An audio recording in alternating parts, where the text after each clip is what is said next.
Tell me, do you feel it too? Mr. Magician, tricking me to loving you. Turning pages, looking for something new. But the rain is stopping me from pulling through. I'm gonna take a deep breath, cut the loving in two. Cause I'm needing that day, coming straight there from you. I'm gonna take a deep breath, cut the loving in two. Cause I'm needing that day. Oh, Mr. Magician, your trickery is fine. Mr. Magician, I want you to be mine. Mr. Magician, you're pulling down my spine. Mr. Magician, I want you to be mine. No.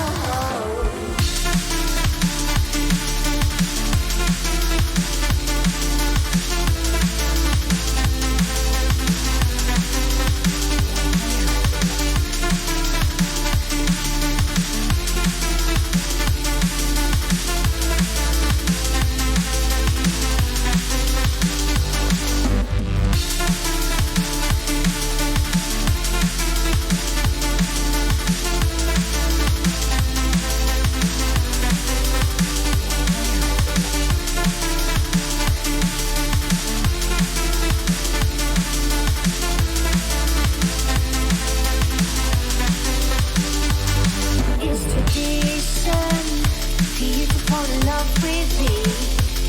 I had a vision, one that you could never see.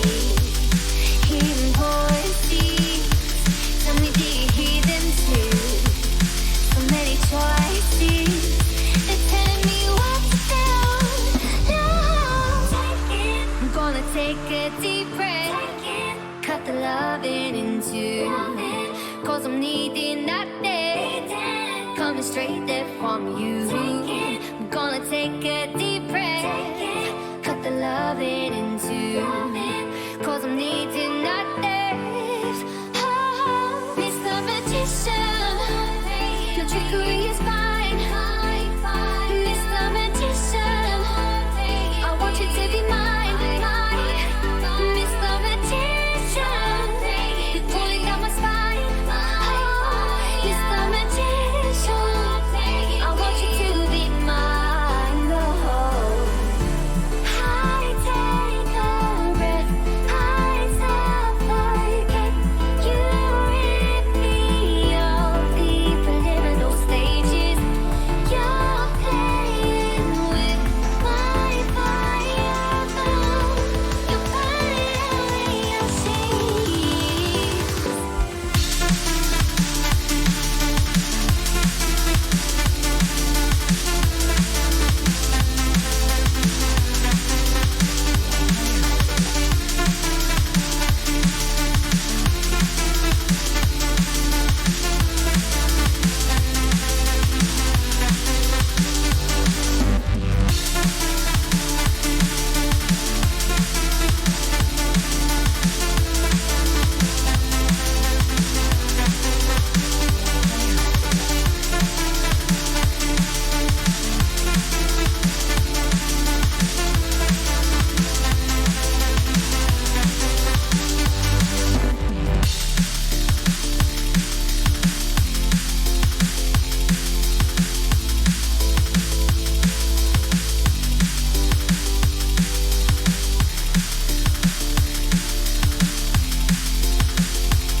I just wanna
Welcome to the world, no heroes and villains. Welcome to the war, we've only begun. So pick up your weapon and face it.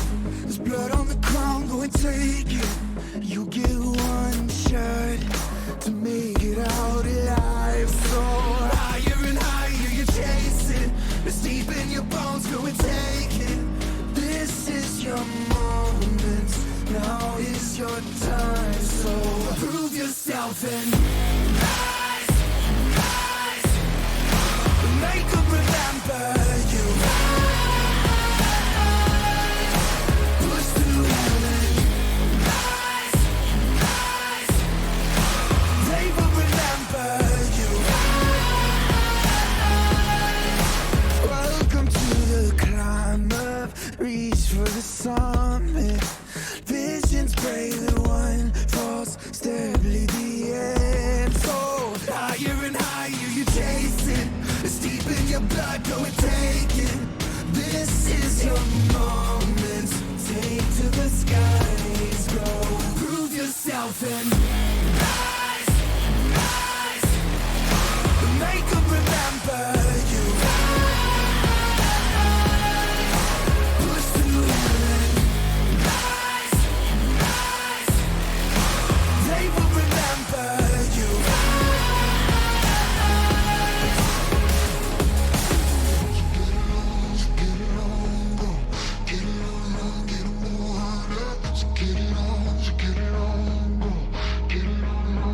It is you fight among the dead beneath the dirt.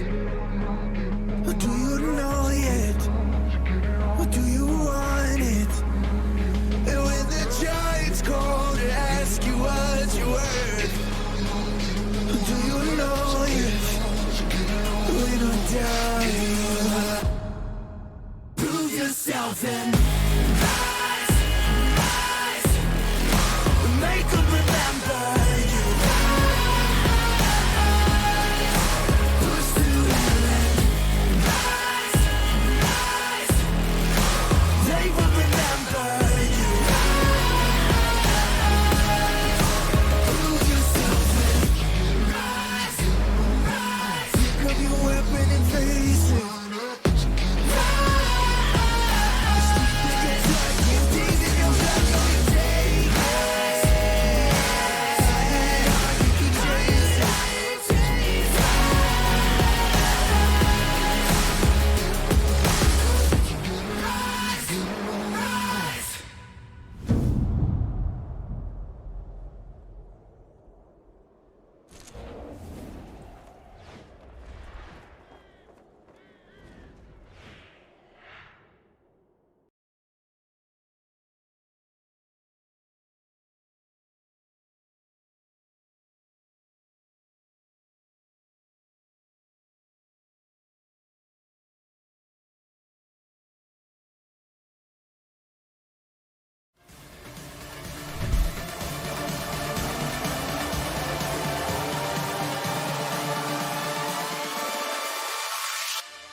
Hello, ladies and gentlemen, and welcome to week 1 of the LAS Premade. I am your host analyst tonight, Gurf.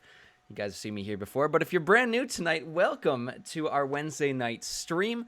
Unfortunately, our boy Cobalt Chris couldn't make it tonight, but he hopefully will be back here next week to bring you that analyst action here. But guys, welcome on in. We have an exciting best of 3 planned for tonight. Backseat Gaming versus DZG. So looking forward to seeing how these games are going to play out. And of course, our lovely casters tonight, Dream Unforgiven and Awesome Sheep, going to be bringing you guys all that action. Before I send it on over to them on the draft, I just have one quick announcement to make in regards to this splits tokens. I was going to make this on Sunday night on the podcast, but you know what? I'm here. Might as well do it now. There is a new little system being used with the channel points directly on Twitch. You can see they're called Legends tokens now. But if you use the command top, you can find out instructions and the leaderboard for this splits little side bet here. And again, the winner for that will get a custom Discord role as well too, labeled the king or queen or whatever you want to name it there, but some sort of variation of that. Make sure to check that out and to place those channel points in those predictions that will be up once teams are locked in the League of Legends client. So keep an eye out for those in chat, but I don't think we are going to be waiting too much longer. These teams are looking ready to go, so without any further ado, I'm going to pass this on over to our lovely caster. So on play-by-play tonight, Awesome Sheep, and our lovely color caster is going to be Dream Unforgiven. So let's send it on over to the casters, and they're going to take it away for us. Gentlemen. I know I was the one that Thank you very much, Griff. Ladies and gentlemen, I am back once again to be casting this lovely, lovely series here between DZG and BSG. I'm ready from some good old action of League of Legends for the first week of LAS Premade. Yeah, 100% here. And we have a lot of new names coming in. DZG, a brand new team with brand new players. I don't think we've seen any of these players on the Rift just yet. So it's going to be very exciting to see them. And on the other side, we do have some returning players from the previous split. We have Softworm, Chaos, and Giggle there, BSG there. I do believe Range Tops, we have seen him before. I do believe I saw him in LAS Draft. For Exhibition, I do believe Perky is a new player, though, and in the split, unless they change their name, and we might know that person. But it's going to be very exciting. We're already getting into this draft here. So just looking at the two teams here, from what little we do know about them, do you think we're going to see standard power pick bans, or do you think we're going to see more targeted bans? Well, like I said, there's a lot of new faces around here, so I can't say 100% for certain. All I can say for certain is that I do know Gigglecreef and I do know Chaos XA0S, and I do know both of them are very, very good players, and they do have quite a bit of power picks around them that usually do get banned out.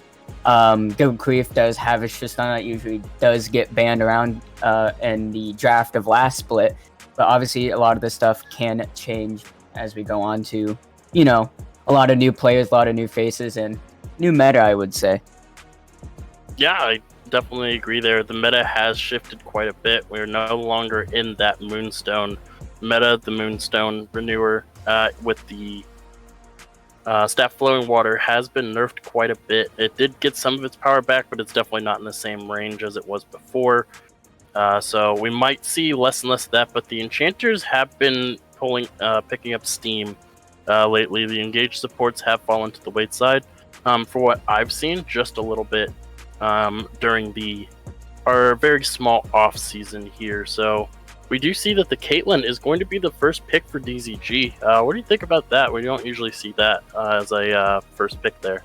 Yeah, Caitlyn's usually not a prior pick that you see a lot in amateur and both pro play, so it is definitely very interesting to see that coming out as the first pick. But we do also see the Seraphine being banned out. So, you know, Blue Side obviously cannot go for that Seraphine power pick. So, seems like they are afraid that DZG does have the Seraphine tech that they can go for. But Caitlyn, definitely not something I was expecting to see first picked on Blue Side. And it looks like BSG is going to go ahead and answer that with a Thresh, which honestly isn't too bad of an idea because Caitlyn does get catched by that Thresh. It is going to spell Doom. And Jinx, I really do love the Jinx play here because Jinx can match the range that Caitlyn does have. And Jinx a little bit more of a hyper carry than Caitlyn, but we're going to see the Nautilus being coming out here. So very aggressive bot side for both of these teams here. So definitely going to be feast or famine for one of these bot duos. Yeah, and I do want to bring a little bit of attention back to that Caitlyn-Jinx matchup. This is a very classic matchup from the olden days, back when Jinx was released as a new champion. Caitlyn had been out already for a while, and it was common to see the Caitlyn versus Jinx matchup in the bot lane, both in pro play and amateur play. Both these champions were very strong. They've definitely lost a lot of their power. They've gained some power over the years. Jinx actually taking a minor nerf, but I don't think it's going to affect her all too much. Caitlyn, she's been kind of standard. She's the champion that you go to when you don't feel like counter picking. She's a very straightforward champion. She has pretty much every champion counters / doesn't counter her all at the same time, which is something that I really like about the Caitlyn pick there. Trundle going to be coming out here? Now that's a pick that I have not seen in a good while there. And I mean, I'm actually a little confused on what the point of the Trundle pick here is just quite yet. There's not really too much big beefy. Obviously, that can change for the last 2 picks from DZG, but I mean, not expecting to see the Trundle. It can still be a really good pick. I'm definitely not going to shut it down quite yet. It still does have a lot of versatility and utility, especially with the pillar being able to maneuver someone into a thresh hook. I've seen that happen multiple times, and if the jungle and support have really good synergy, it is definitely a very strong possibility. And you see Nico and Orianna banned out from BSG, and DZG going to ban out the Victor and waiting for the last one. Yeah, and we've seen Chaos on that Victor pick, so I do really like that ban away there. We don't know what Silver's champion pool is, so I assume these are targeted bans toward him. Orianna, a very staple champion in all metas everywhere, pretty much consistently for the past 5 years at the very least. You will always see an Orianna pop up at least 2 to 3 times per series or per season at the very least, so I really like that. And it's going to be the Yone also banned away from Chaos there. It's going to be kind of interesting because we do see the Trundle. It's most likely going into that jungle. But there was rumblings over in the eastern servers of the Trundle top lane starting to make a resurgence. So, going to be interesting to see if Range Tops is actually going to take that, or if it's actually going to be Zaximus. It's not soft form today; he is out. So it is going to be if it's going to be that Trundle in Zaximus's hands. We do see that the Galio is going to be picked up as well for BSG. With the Thresh already picked up, I do think this is going into the mid lane. Top lane, I don't think it's going to work out very well there.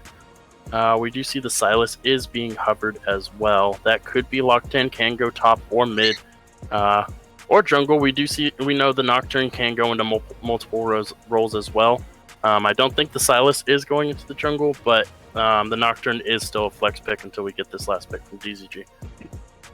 Yeah, I definitely agree with you. It's definitely a very, very good draft, I would say, for both teams. I feel like both teams have kind of like a clear goal, not really drafting anything too weird, but not drafting anything a hugely meta at the same time. It seems like they all have their specific playstyle. And BSG going to go in and lock in for the final pick is going to be set here, and BSG on that site is going to get that counter pick, most likely for Range Tops here. So see what he has the answer for the set into this top lane here, and it's going to be GP. All right. I do love seeing some GP action. I do love GP into set. The set did get some pretty substantial buffs this patch, so the Gangplank is going to have a little bit of a harder time, but I do think because of the Q poke, the set should have a bit of a harder time playing this game. I have played the set versus Gangplank matchup. It is not an easy matchup to win for the set, but it is possible. It is all skill based, and I am not sure which of these players is better because I don't know either of them. The classic. Yeah, definitely. We're gonna have to go first-hand experience here and case by case because, I mean, only a few familiar faces, like we said here. So this is definitely going to be really exciting to see which one of these is going to be able to come out on top and see if another one of these can be another big name in Legends. Yeah, I 100% agree there. Going down the list here, looking at the champions, which team do you think has the edge just from draft? Let's see, just from draft. These are definitely two different drafts that I wouldn't expect to see, but ones that I definitely do not hate all the same. But in my opinion, I feel like when it comes to just straight up death ball, I feel like DZG definitely holds the Kindle over that. They just have a lot of the ability to find their engage and just do a lot of damage. While BSG is more relying on Jinx and Gangplank into the later stages of the game to carry them throughout the game. Trundle does do a lot early to mid, but he does end up falling off here and gonna have the set mid. Yeah, it's gonna be a bit of a switch up here. The Sylas into the top lane is a bit of an easier matchup for the Sylas instead of the Galio. Galio would have quite a bit of fun with the Sylas there in that mid lane, but Set, it is going to be a bit harder for the Galio to get Prio to be able to use that very massive ultimate that he is capable of using there. The Gangplank is going to struggle a little bit into the Sylas just because of the mobility. It is very hard to poke him down because of the Kingslayer. Yeah, definitely. And I mean, any 80 matchup into Galio is a death wish for Galio. We have seen Galio into Graves before, and Graves just absolutely stomps that. I expect Set to be really no different, especially since Set has a lot of ability to stay on top of you and just has a lot of ways to stay alive. Graves, if he gets caught out, he gets caught out, and there's not much he can do. His autos can be easily blocked through minions or towers, so his die is not too good. He can also be quite squishy at times, especially into more of an AP matchup like Galio is, but Set does not really have that issue. He has the Haymaker for the shield and true damage, the Facebreaker for a lot of CC, which can hit multiple people, so even if he's getting ganked by the enemy Trundle. So, I mean, he has a lot of, I would say, tools to use to get on this Galio, get some couple free kills, and possibly even just turn around a gank if he needs to, because Set is just that type of champion. Yeah, and something really important about the Sylas going into the top side, usually we see that once the Gangplank hits level 6, it's a bit harder for the rest of the map to engage because of that Gangplank ultimate putting such prio on the rest of the map. But Sylas being able to match it, being able to steal that ultimate away and using it on the enemy champions at the same time could be a game changer. He can also steal the Galio's ultimate as well. So there are... I would say 2 global ultimates for each team, depending on which ultimate Sylas steals. He can choose the Galios or the Gangplanks there. The Nocturne has a semi-global, the Galio has a semi-global. So, gotta be very aware of the globals in this game, especially from that top side, because since both champions can use the Gangplank ultimate, it will be very, very difficult for either of these teams to get prio on their lane once the level 6s in that top side is hit. And the Nocturne level 6s be so important. We've seen games end if the Nocturne ultimate fails, the first one. We usually watch for global ultimates, the very first one to hit. If it succeeds, then it propels the game forward. If it fails, then it usually puts that team that expended that resource behind. So we got to be very aware where these ultimates are being used and how they're used. Yeah, definitely. You definitely do not want to also bait your team, especially if you're a DZG, to go in for a play just because you did steal like Gangplank or Galio ulti away. And I mean, it's definitely goes for both sides. I mean, it's going to be very interesting because usually it would be like Set top and Sylas mid, and yes, Sylas can pick up the Galio ult here, but Galio ulti, not truly global, does have a range, does have to go quite a bit of ways towards the lane to go ahead and throw the hero's entrance out. However, Gangplanks is truly global, and the fact that Sylas can stay in that lane and grab it pretty much whenever the cooldown comes up, it allows so much for DZG to counterplay. Like, if range tops throws the ultimate down bot lane, and if Tai has it, then it doesn't matter, because then you just have 2 Gangplank ultis, and at that point, Sylas having a little bit more AP than the Gangplank, his ult will actually do more damage, will hurt a hell of a lot more. So it is definitely a lot of pros and cons for both these teams, but I feel like it's going to be very an exciting match. I really don't feel like any team just has an overall draft monopoly.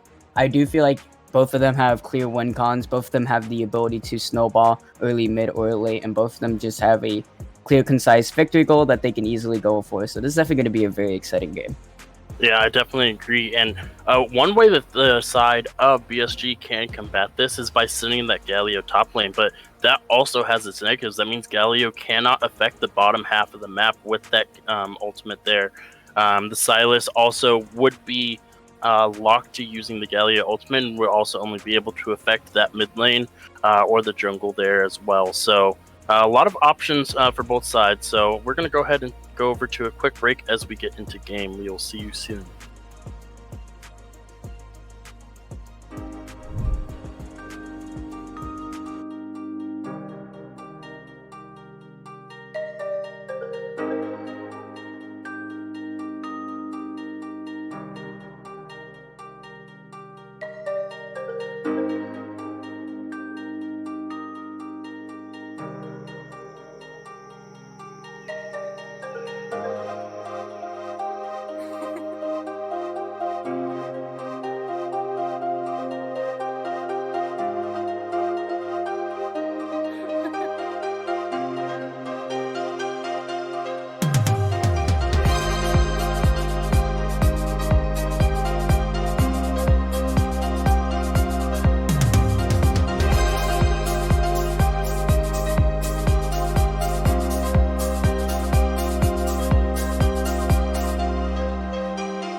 Alright, ladies and gentlemen, welcome to Game 1, Week 1 of LAS Premade.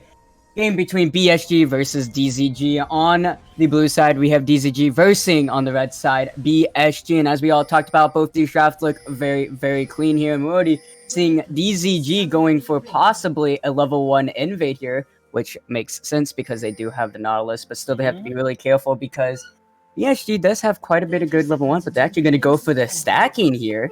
Ooh. Expecting an invade from the side of BSG there. I do think that is a bit smart. The side of BSG does have quite a few options for an invade there. The Thresh, if the Galio starts with his taunt, could spell instant death for whoever they catch on there. So I do like the stacking there. It doesn't turn out into anything. We are going to have a deathless first minute of the game, so nothing too crazy like the last time you casted. Oh gosh, don't remind me. that was I couldn't speak after that game. Yeah, that was I got to rest my voice during that game. You got to do all the talking. Yep, Rap God Sheep here for the save. Don't worry, Dream, I got your back. We are going to see mirrored starts on the bot side there. The blue side for BSG, the red side for DZG here. Going to be a very standard start here. No lane swapping. The Galio is going to go mid into that set. The Silas is going to go top into the Gangplank. So, not going to see anything special go on. So we're just going to see a bit of farming. Nothing too spectacular. We going through the masteries here. We do have fleet footwork for the Silas there into the grass. So the grass is very standard for the Gangplank. The fleet footwork I do find a little bit interesting there. What do you think? Yeah, I was not expecting the fleet footwork, especially since he is into a melee lane. Like, you can maybe get away with it if you do go into a range lane, kind of like how Yasuo and Yon tend to switch between both the runes. But yeah, I'm definitely very confused how he went fleet here, especially since like half the team is melee and they aren't ranged, so I think Conqueror definitely would have been the better play here for Ty, but I mean, who knows, maybe he's just 500 IQ, maybe he has a trick up his sleeve to abuse it, maybe he just wants the extra speed so he can close in on the Gangplank, but obviously that's not going to matter. You don't want to fight into Gangplank initially, you want to kite around him, make him use his abilities, and then just catch him off guard, but that does not look like to be working out for him right now. His range tops is overall winning these trades. Yeah, range top playing a Suedo range champion, kind of an oxymoron there. We do see an early gank in the mid lane here, though. So, he's got to be really careful. He hit the pillars there. He does have flash face, but good there. Haymaker doing a lot of damage. Will he fall? He does have the flash, and he will flash out. Ooh. The Q going to be thrown out from Chaos here, but it's not going to be enough. And Tsunami going to be able to get out of that one, but will use his flash instead. No sums burn on the side of BSG. Really good game. And because there's something else going on here, Gangplank is not rotating just yet. They are going to go ahead and give the scuttle over, and that's that. Overall, a good lead, I would say, for XA0S for this lane so far. Not having flash on that set will make it very difficult for him to stay on to this Galio and pick up an early kill. Yeah, and I also want to say, unfortunately, because of what looked like there might have been an engagement there in the top side, the set actually canceled his back there. So he is going to be sitting with no pots and basically nothing to defend himself but that tower there. No flash, nothing, at least until he resets here. Galio is going to have complete priority in this lane, and that's exactly what you want if you're BSG, because once that level 6 hits, if you still have that priority, it is so hard to stop him from roaming, especially as a set, because the set can't really keep up with the Galio's ultimate there unless he uses the teleport. He can use the ultimate to stop it, he can use the face breaker to stop it, but it has a very quick cast time. It is a bit difficult to actually interrupt it before it goes off, so... Yeah, one thing he does have over onto the well, set being set with his passive has a lot of high regen already, and he does have the D shield, not D blade or D rings, so he does have that little extra regen and beefiness. Also, he does not have the restrictions of mana either. Chaos does. He does have restrictions of mana. He has to be careful. He has to keep that pull up, otherwise he will give over a lot of lane prio. And he looks like he is going to roam down here, but like it is going to be nothing here. Really good pill is going to come out there. The zap is going to be used. Bar really slow down here. Flame Chopper is there, but the flash ray, I don't think he realized the Nocturne was there, so be really careful. The field going to go off. TP coming out from the Galio here, but Tsunami is already down here there, but go ahead and call it off as the TP gets closer and closer to complete there, but it is going to be kill and first blood going over to QT there, as Perky just did not realize, I guess, the Nocturne was there, but we're going to have another fight going off. Pillars and Chaos is going to flash right over the wall there, and a lot of aggressive plays going off here, and so far benefiting DSG, as they're going to be able to most likely pick up this dragon, but possibly it looks like they're going to go ahead and call that off, as Trix is going to be walking down to the bot lane, but still overall very worth for DZG, and that kill does go over to the ADC, and actually Hook's actually going to land there. Can QT get amount of damage off to get the kill, and looks like Giggle Creep going to be able to dodge right outside that pacemaker there. Lantern to make sure he is safe, but it's going to be around half HP. QT still has a large HP advantage and mana advantage. Xenobar without any mana though, so not really much useful than a melee minion at the current moment, and they're going to go ahead and take a reset. And the flash advantage for the Galio was used there. Not going to have that anymore. Also does not have the teleport. Set did not have to burn it because he walked down there. The flash also being burned from Perky on that Thresh there. The heal being burned from Giggle. As well as we do see it is a 3-stack down here in the bot side. They're trying to get full prio, probably for this Infernal Drake. First dragon of the game is going to be Infernal, so no Infernal Soul for the first game of the season. As we do see engagement in the mid lane here.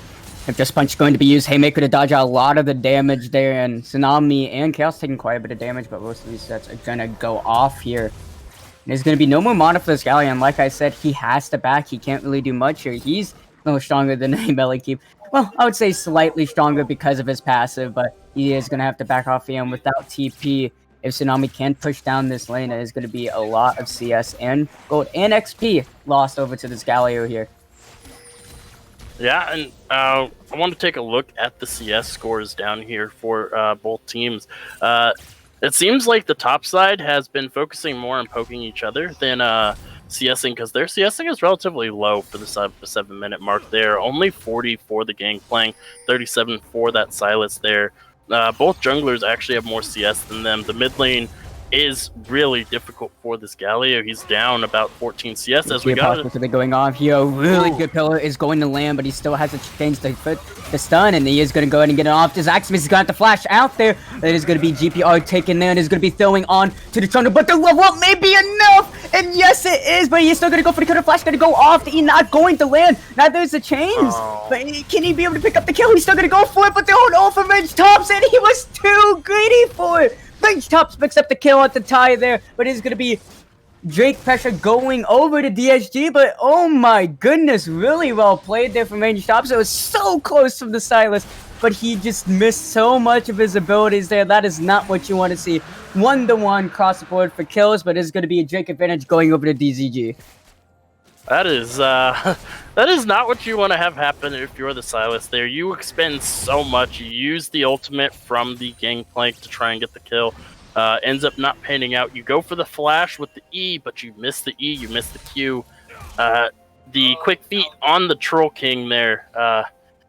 Something quite nice to behold there. We don't really see Trundle or trolls move very fast, but this one put on his Swifty boots really quick and avoided every single type of damage that the Silas could bring out. And the Gangplank actually does pick up that kill there. It's going to feel really nice having that in his pocket. It's going to be so hard for the Silas to actually play this lane anymore. Yeah, definitely not what you want to see there. And so now we're going to go ahead and get a level up here. He's going to try to fight the Galio here, but he's taking a lot of damage. The Haymaker is going to be used, but he's not going to get the extra 2 damage off. And they're always going to go off there. Panoma is there, but it's going to be the Lantern, but it's not going to be enough. Flash going to come after Gil Creep, and it's going to be Perky taking a lot of damage for his ADC there. Depth Charge going to be used. Aximus not there in time.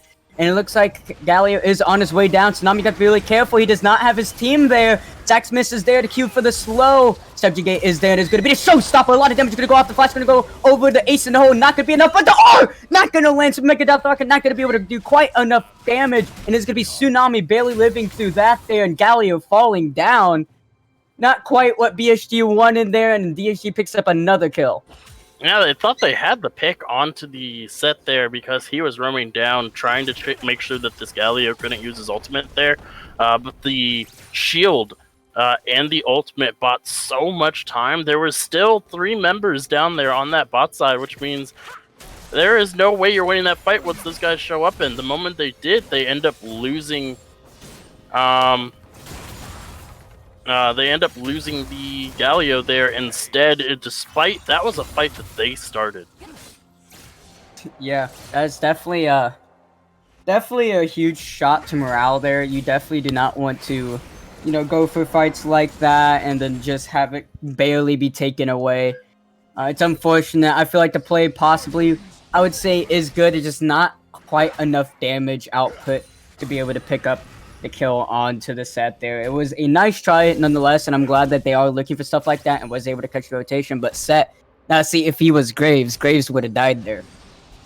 That's one of the things I was saying earlier, that this set has a lot of tools to get out of 1v2 situations like that. Creep got to be quite careful there. Flame Choppers will make sure he stays alive. And Shelly's going to be started up from DZG. They're just getting so much objectives out of this. QT not done. He's still chasing after Giggle Creep. Pacemaker going to be used. Ace no, is it going to be enough damage? Yes, it is! QT going to be able to pick up that one. Snipe Giggle Creep down, saying, I'm the better ranged AD carry. I don't care if your late game might be better. I will carry this one for my team. And it looks like he is going to be able to do just that as he picks up a solo kill onto Giggle Creep. And yeah. It's like, oh my goodness, okay, that top side play looked quite scary there, as Tsunami going for a little bit of a trade there, and there's going to be a taunt going over, but Justice Punch not enough there. Yeah, the taunt able to stop any more damage coming out from the set there, but the Galio is pushed into his tower, as we do see a 2-stack here on the top side. It looks like they were trying to get some gold into the pocket of this Sylas to try and get him back into this game. But doesn't look like that is going to happen because the Trundle was also there. As we dodged out from there. Showstopper is going to be used here. Galio is going to be forced to flash there, and there's going to be a flash advantage eventually once Tsunami comes up for the set here. And I mean, that's kind of how this lane is going to go from here on forth, especially since he did end up picking up that kill lead and does have more tread. Shelly is going to be used into the mid lane here. C0S going to have to back out here. There's going to be quite a bit of gold going over to both Cybermonkey and Tsunami. No, it's not going to go to Tsunami. It's going to go straight to Cybermonkey. Nocturne is going to be extremely happy after that one there. He does have about a 1k gold lead over Zaximus on the Trundle here, and it looks like Drake is going to be the next objective on both these teams' minds. Range Tops does have TP, so does Ty. Sylas and Galio still have a lot of pressure here, as Sylas could still steal the ultimate away from Range Tops here, so they both have the ability to give a lot of, scale weight to this next fight here, but Drake is going to be spawning in 13 seconds, and both these teams really want it. Yeah, and we see the congregation of players for both sides here. Something very important, as we do get another engagement in the mid lane here. I don't think anything's coming out of it. Yeah, no. Very important to note is the Gangplank's teleport, if he decides to teleport down to that dragon fight, can be interrupted. The Gangplank has no such way to interrupt the Sylas's ultimate there. Neither of these champions have actually used their teleport the entire game. I don't think the Gangplank has, and I'm pretty sure the Sylas has not either. So those first teleports still waiting in the wings, ready to be used there. And you got to be very careful around this Drake because of how strong this Caitlyn is. As the Gale Force finished already at the 14-minute mark here, is a very dangerous champion in the in a team fight right now. The Jinx not nearly as powerful, 0-1-0, just on that Noon Quiver and Tier 2 boots there. For the rest of the map, though, we do see the Stride Breaker finished up for the Nocturne. 0-0-3 on his scoreline, going full supportive for him there. Going to be very nice, as Tsunami is going to get stopped once again by this pillar. The pillars are really good for Zaximus. He is doing very well with them. Yeah, he really like that. Drake is going to be started over from DZG, and it looks like BSG is going to go ahead and hand it over. It looks like they do not want to fight here, and it is just going to be a 2-Drake advantage. Mountain Soul game going to be going on here, and that is definitely not what you want to give over to this team. You want to stack Mountain Drake. So I mean, if BSG can stack 4 Mountain Drakes, get the Soul, they have really good chances. I mean, you have a Trundle on your team, you have a Galio on your team, you have a Thresh, you have so many people that have ways in their kit that stacks either MR, armor, or both. So being able to stack that Mountain Drake, get that shield would be really, really good. But obviously DZG, sorry, is going to I find it a lot easier to pick up this trick as they do have a 2 Drake lead here, and BSG gonna have to step it up on the objective game. They definitely do not want to give this over, especially around 25 minutes.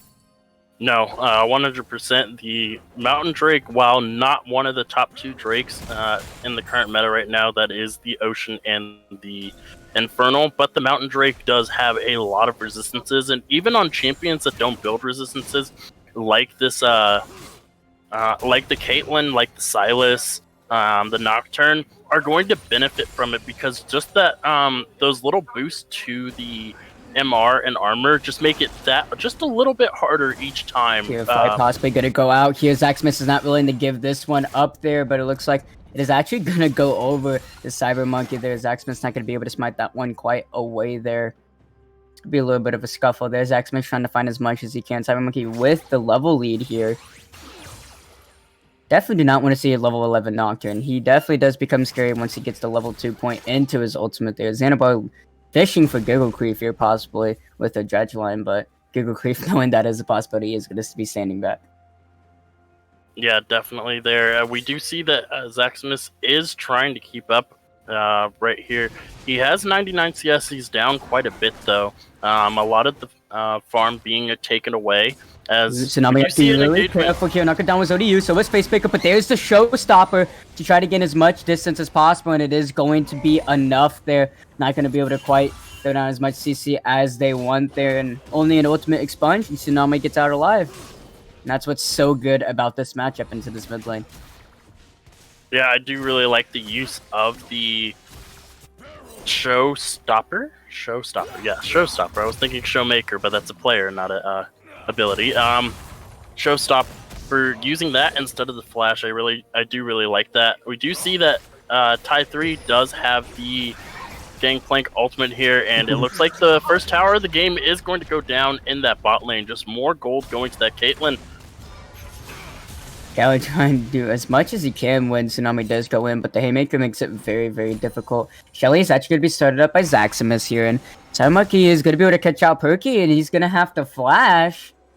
Oh no, and we're going to see a quad rotate going over into this mid lane here, see if it cannot break open the map even more. This is going to be thrown out, but the spell shield well timed by Cyber here is going to be able to stop that out. And now they're going to ping for Shelly. Zaxmas, you got to get this done. You got to hurry. You don't have that much time left. Is going to be able to smite it, is going to be able to pick it up there. Judge on not going to land there. Perky got really close to death there, and Zaxmas is going to be able to pick up that Shelly, barely though, but he's got to be really careful here. They're going to be able to stop his back. They're going to throw the Q over, and this could be a possible top fight, maybe. Everyone's on the top side of the map. Descendant's not going to land. Xanabar is there. They have a control where they can see. They do have really good flank. Always going to be used. Range trap going to be taken really low. Really good taunt going to be used. Cyber very, very low. Showstopper to gain as much attention. Cyber is out of the fight. Xanabar about to fall down. Giggle Creep going to be able to pick up that kill. Tsunami is not slowed from the zap there. Flame trap is there. Ace is going to be used. Flash coming out from Giggle Creep. 2 more auto should be enough. 1 more maybe. The zap is going to be coming up. There it is. Can he get it? No, he cannot. QT to be the next target here. And Perky, can he land a death sentence? Can he get it off? QT with the flash. See if he can pull this one off. No, he cannot. QT going to be able to get out of that one. But Zaximus is here. He does have the pillow, but the flash is going to be forced out from QT. And a really good turnaround coming out from BSG as they pick up a kill on their ADC, luckily here. And that was a really good fight for them. Definitely puts them not directly back into the game, but gives them the resources they needed and the tools they needed to find their ways back into it nonetheless. Really good job from them. Yeah, still down about 4,000 gold. That was a very good fight for the side of BSG there.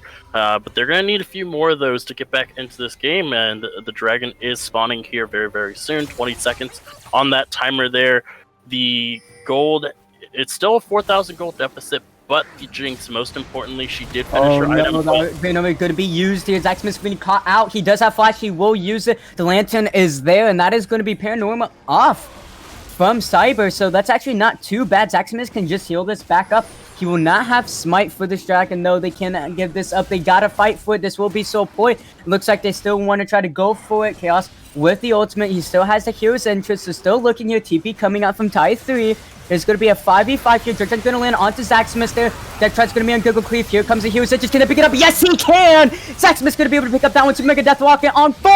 Zenobor about to fall down. The Showstopper is going to be used, but he will not be able to get the Haymaker off. Somebody could be the next target. A lot of low health bars, but really good fight. But it's not going to be enough. Type going to be able to pick up the kill. Range Shops are doing a lot of damage here. That's it. It's going to land onto Cyber there, and Range Shop is trying to do as much as he can, but cannot. So many low health bars on DZG, but it's not going to be enough. However, Drake is still going to go over to Zaximus there. He's going to be able to smite steal that away. Really good job. That was do or die. Delays that Drake for another 5 minutes. Gives his team more time to scale. Very close fight, though. There's a lot of low health bars in DZG.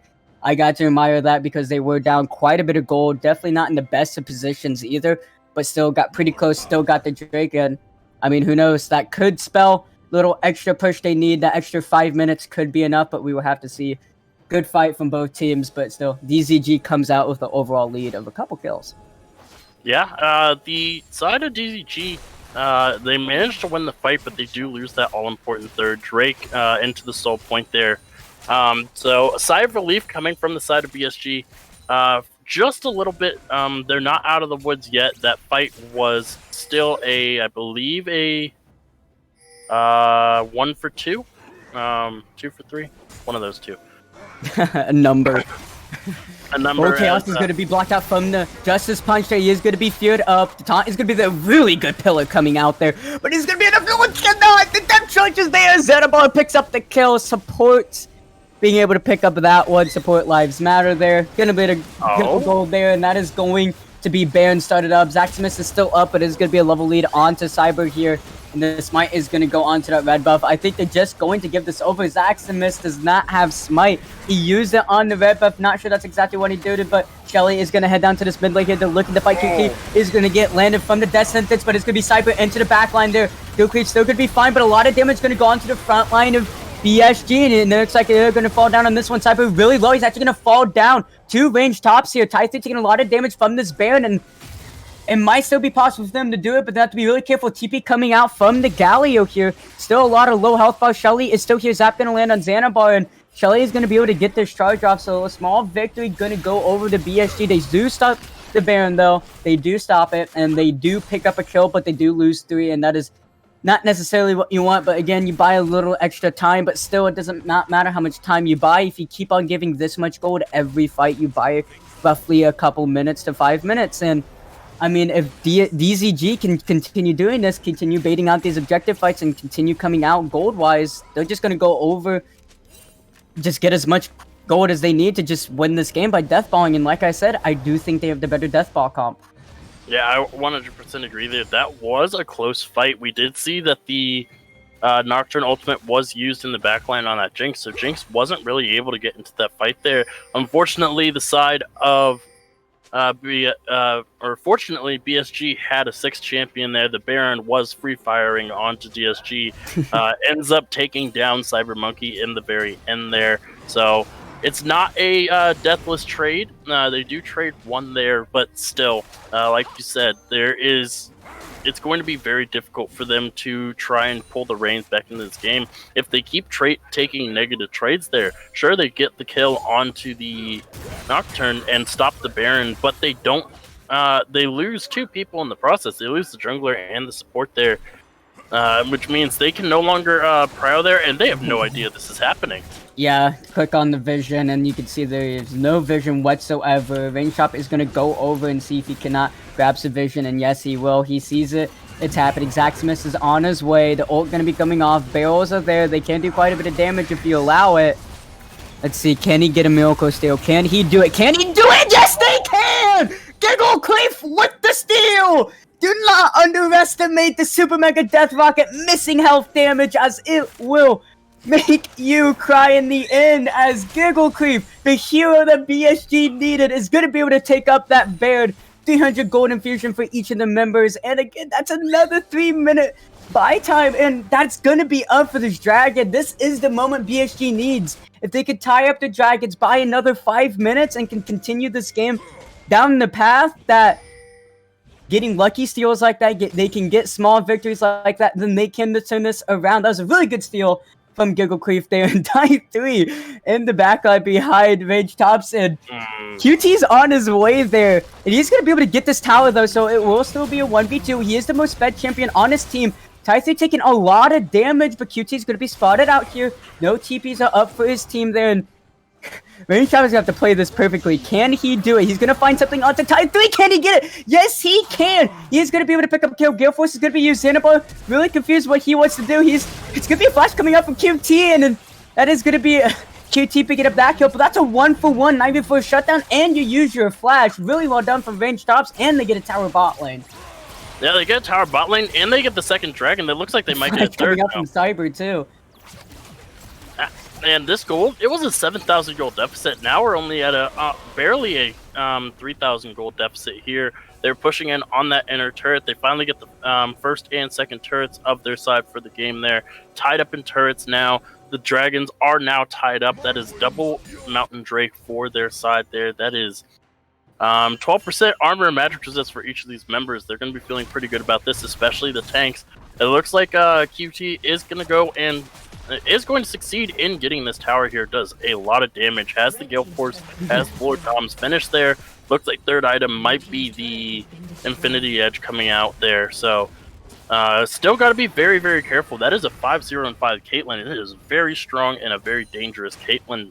Despite the resistance that you built, she already has the item that negates a lot of that tankiness.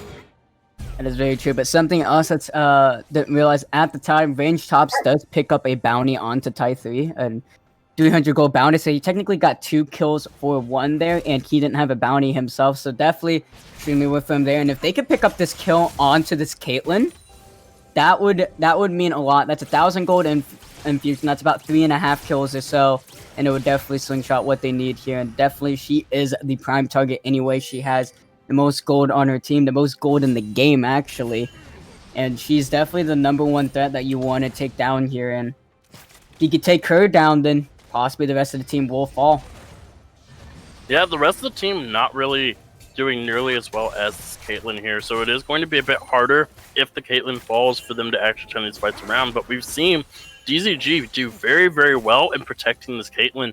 Nautilus is basically staying on her wayside the entire time. The Silas can put so much pressure on the backline, forcing people to disengage there. The set also puts so much pressure on the backline with that Showmaker ultimate, the Nocturne as well. So as long as the Nautilus is there and there is so much pressure on your own backline, it is very hard for this Caitlyn to actually go down in team fights.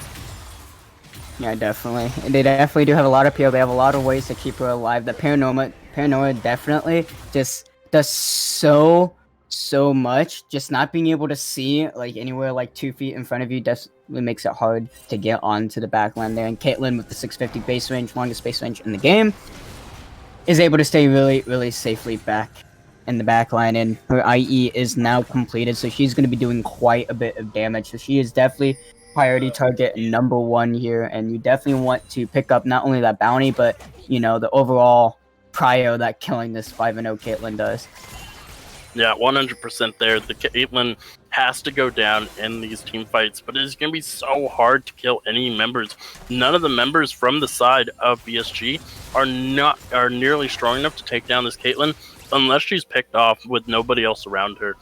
If there's the Nautilus there, if there's even a set there, if there's at least 1 or 2 members around this Caitlyn, the chances of you killing, even if you do 5-man dive onto her, it is still very hard to actually take her down. I do expect that the Caitlyn's next item may be a GA, knowing just how important it is for QT to stay alive there.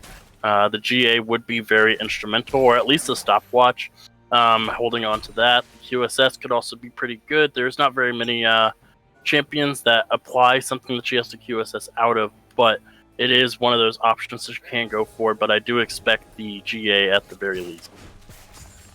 Yeah, definitely wants to try to stay alive as much as possible. Stopwatch definitely a worthwhile buy, just to bait out the team for at least one of those fights. Another thing I do kind of find really in favor of BSG is this top side. Range Tops 2-level lead onto tie 3, a level lead onto Tsunami, so he has a level lead on both the side lanes, and Chaos actually did have a level lead onto Tsunami not too long ago, so I wouldn't be surprised if he's actually up XP on this set here, and he actually is. So there actually is an XP lead going for both the solo laners for BSG, and levels do mean a lot, especially at level 16. That level 3 point into your ultimate can mean the difference between a win or a loss here. Jake is going to be spawning about 10 seconds here, and is going to be a very important fight here. So point for both sides. Tsunami's have to be really careful. He cannot be caught out here. Pillar is still up. The Chomp is going to be there. He's going to be looking for it. Haymaker is going to be used, but he's going to be taunted up, and he is going to fall down here. And it's going to be the heroes that just coming out here. So I'm going to have to be really careful. He cannot get on top of this Jink anymore. Death Touch is going to be used. Going to be really careful. He is going to fall down. Lantern's not going to be enough there. Stopwatch is going to be used onto Chaos, and QT is still staying alive, still doing as much of it as possible. Flash Shots is not going to be enough here. Instead, they're going to go on to range tops here. QT is going to be the target from Zaximus and Perky here, but so much damage is going to go off here. Range tops lost the trade against Tai 3 here, and this may spell doom for BSG here. Chain's not going to land. Really good flash coming out there. Flash coming off from Zaximus. I don't think that was necessary, but it's going to be a team fight win, and Drake Rat's going to go over to DZG. Always going to make that mistake. And, I mean, that was a very close fight, and it looks like Zaximus is not done. He wants to look for something here. He's going to be really careful. Pillar's going to be used, and is going to be able to catch Tai 3 a little off guard there. It is going to be Soul Point going over to DZG, and very close fight in general.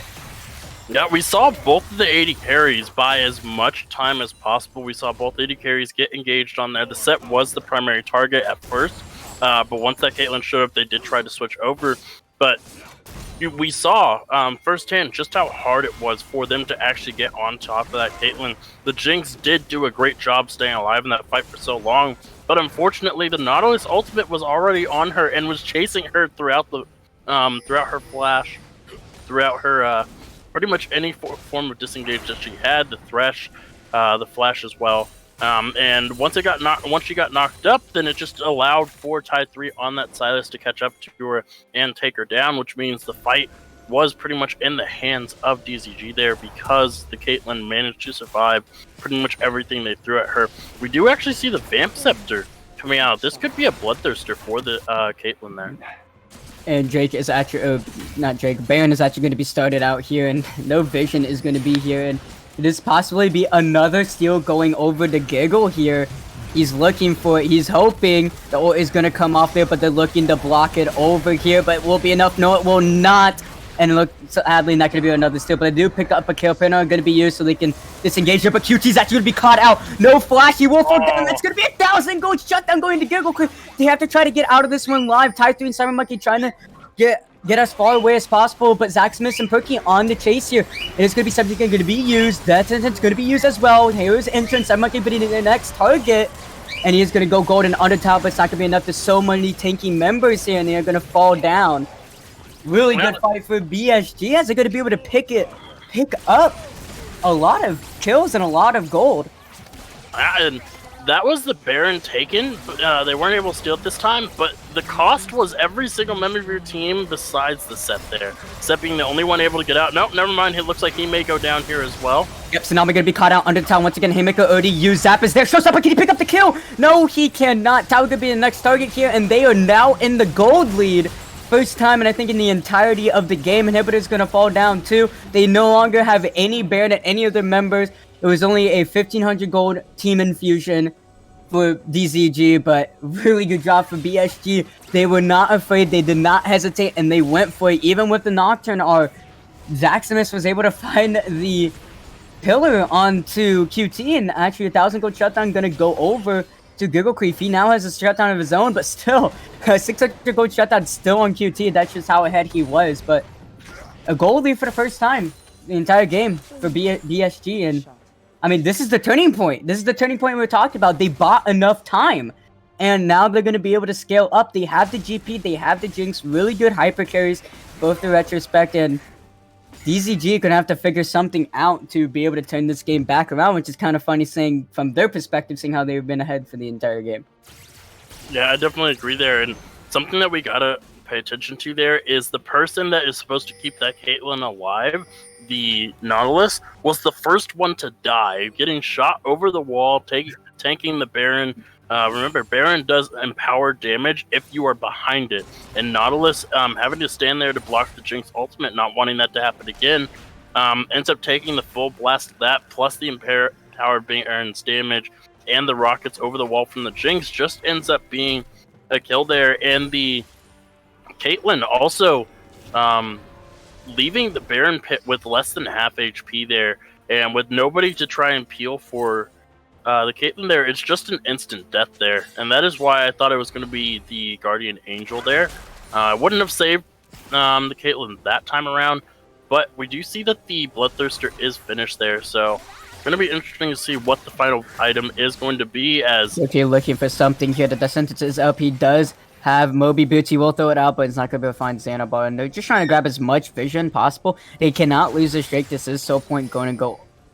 This is Soul Point for DZG, so even just a Suicide Smite steal from Cyber would be worth it, but it is level 15 on both these junglers. It is even both throughout, but oh, Destin's gonna land. They can do much, but they're actually gonna go for it. Flash gonna be coming out from QT there, and they're gonna see if they cannot peel as much as possible for this Jinx. He's gonna flash over the wall, but the depth charge is there. Oh no! Gilgrave gonna fall down here, and Range Top gonna see if he can't find something onto QT here. Xanabar about to fall down here. Range Top taking very, very low. Ultimate gonna come out from the Gangplank. Cybermonkey taking a lot of damage, but a little too forceful from Perky there, as just because you land a hook on your #1 target does not mean it is a good fight to go. And Zaximus gonna have to try to go for the Smite steal, but I don't think he's gonna be able to get it. That is gonna be gonna go over to DZG, and that's exactly what you not want to happen. Why would you coin flip a play right when Soul Point is up for the enemy team? I would never know, but they do it, and they do lose out, and it's going to be Soul going to go over to DZG, and they do pick up the gold lead once again. Yeah, and once again, the Jinx having the Nautilus ultimate just chasing her across the entire map feels like. While enemy champion is chasing her, it's just a big, it's just a feels bad moment for the Jinx there, because that's now the second time around these dragon fights that has happened, and the Mountain Soul being picked up for the side of DZG is going to feel very, very good for them. The set is going to be a bit harder to take down there. The Nocturne, who is going for a tankier build there, is going to be much harder to take down as well. The Silas, already difficult takedown because of the Kingslayer. He has a lot of tankiness. Sitting on about, what is that, 3,000 HP? 3,500 HP there almost for the Silas there. No, 2,600, excuse me. I thought that was 3,000. But still, 2,600 HP with the Zanyas, with the Everfrost there. Very hard to actually take this man down. And it is in the hands of this 5-in-1 Gangplank. Or this 4-in-1 Gangplank and the 5-in-4 Jinx to try and turn this game around. We did see it succeeded last time around this Baron, but now that the Soul is built, Soul has been taken, it is going to be harder, as we do see they are being chased down in the mid lane. The set is doing side lane pushing here as well. We do have to remember that there are empowered minions coming through on the top side. So got to be very aware of that, as the Baron here is spawning in about 20 seconds. Yeah, that'll definitely be a big fight. Both these teams have the ability to fight, fight each other. Like, BSG no longer has to, fight war of attrition. They don't have to outwit their opponents anymore. They have the ability, they have the gold, they have the items to fight on equal terms with DZG. They just have to find QT, and QT, once again, could be caught out here. Now, that would be more of a better play if you landed a death sentence, just due to the fact that there's a lot of gap between the rest of the team, but he is going to go ahead and take the reset, get a couple more vision and wards, and so far, DZG having the Baron pit over in control here, also mid-prio, and BSG taking this very slowly. They don't want to screw anything up. They're waiting for the rest of their team to congregate with them, and it looks like they're going to grab this mid-prio once again and see if they can't find anything on this Baron. Yeah, and the Gallia ultimate is taken away from Chaos. Well, not taken away. It's being used by two champions this time around. So we do have those very big Gallia ultimates coming in. Obviously, the Silas is going to do a bit more damage just because he has a more AP-oriented build, whereas the other side, he does have a bit lower damage items there. It looks like he is going for the Oblivion Orb and a needlessly large rod there, so might be, I'm not entirely sure because he doesn't have a tier, so it's not going to be the Archangels. Do you think he's going Death Cap on the Gallia? It is a possibility. Set is going to be started to rotate down. Zaxman's going to have to be really careful. Really good pillar. So one thing about Nautilus, he cannot hook through terrain. So Trundle going to be really good on that retrospect there. And they have a lot of prio into the top side, but BSG have a lot of prio in mid lane, and they're going to start up the Baron here. They're going to pick up the Scuttle away. They have two options. They can either push mid or contest for this, and they are going to go in and contest. The ult going to be coming out here. They're going to back out here. There's still going to be quite a bit of damage.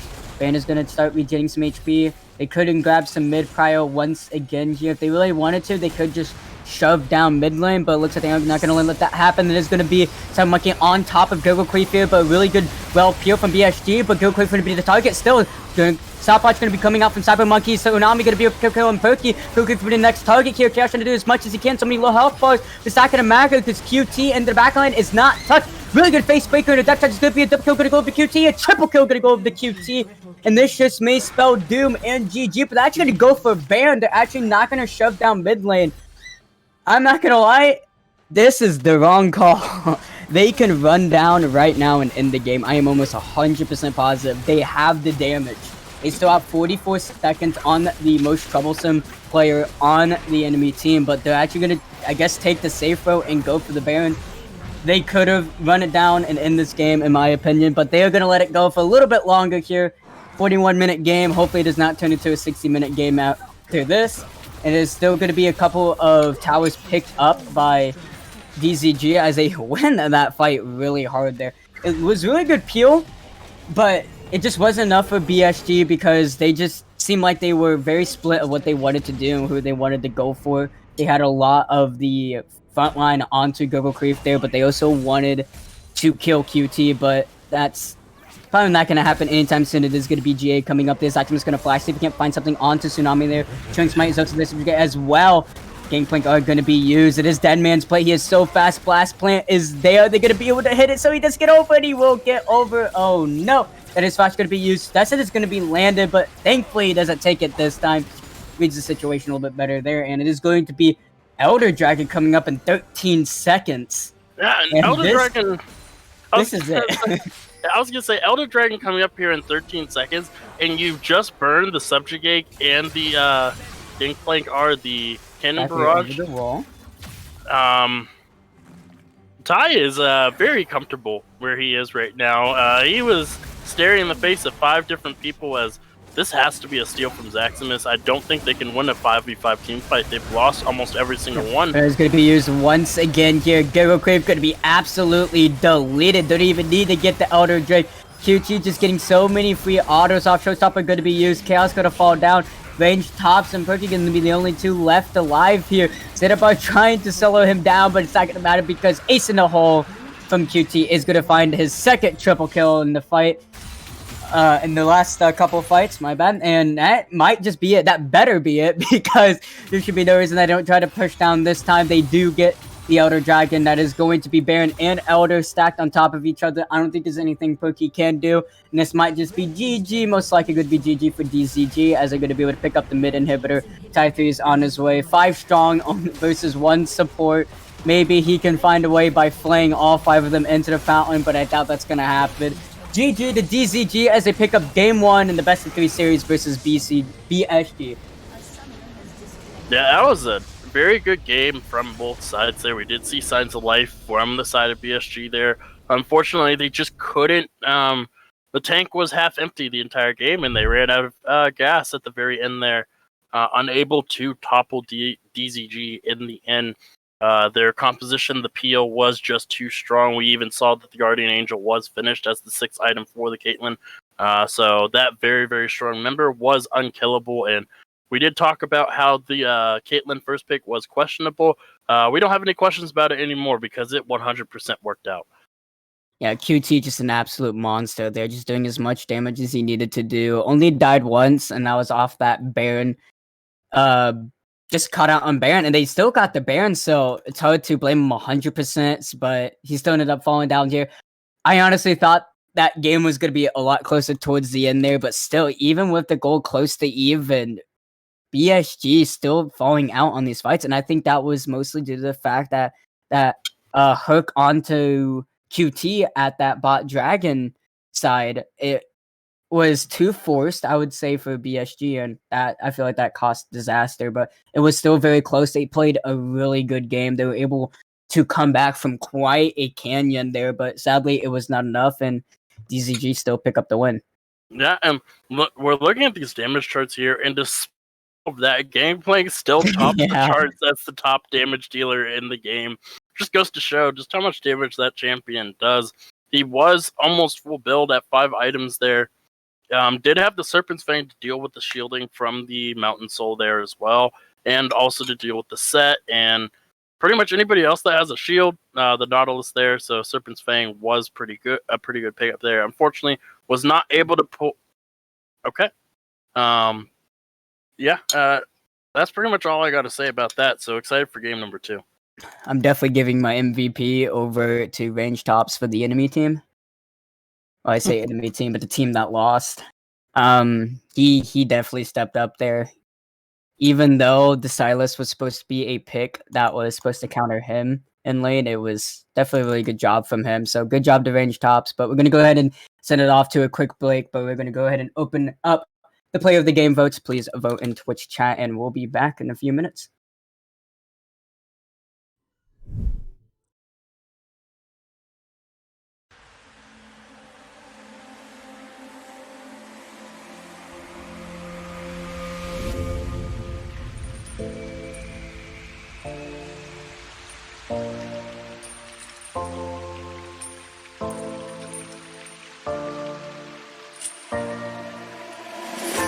I tried to adventure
Hello, ladies and gentlemen. Welcome back. I'm your host, Gurf, back with all that lovely action. Well, it's not me really bringing you the action. It's our lovely casters. However, we got our first player of the game tonight, and it's none other than Daddy QT on that Caitlyn going 14-1-9. Absolute powerhouse out there on the Rift in that first game tonight.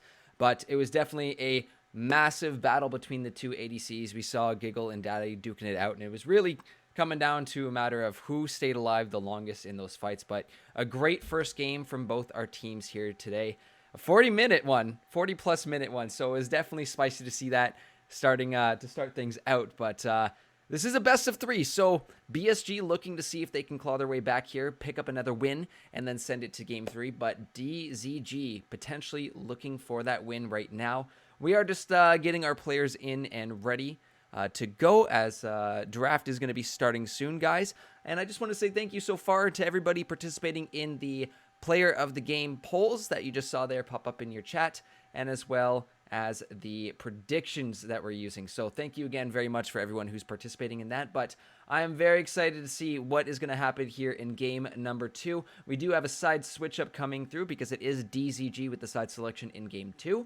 So they have opted for the red side, so teams are going to be switching themselves around as we get ourselves ready here. But I won't hold you up any longer right now. I'm going to send it back on over to Dream and Sheep right now to bring you all that lovely action as they did last game. So, gentlemen, take it away. Sending it back to you. Let's see an awesome game 2. Oh yeah, definitely. That first game was awesome. I'm hoping this one is just as good because that one was definitely a hype game. Yeah, I 100% agree there. The game was absolutely beautiful. It is a great way to start LAS Premade, and I am super excited for the rest of the season. But going into this series here, the question that BSG has to be asking themselves, is the Caitlyn the ban, or was the reason the Caitlyn got so far ahead was because the team around her? That's the question you got to ask there, because without the Nautilus there, without the amount of heal that the side of DZG had, does Caitlyn still absolutely stomp the game? Yeah, definitely, because DZG did a really good job on peeling QT really well and just playing around him just to perfection.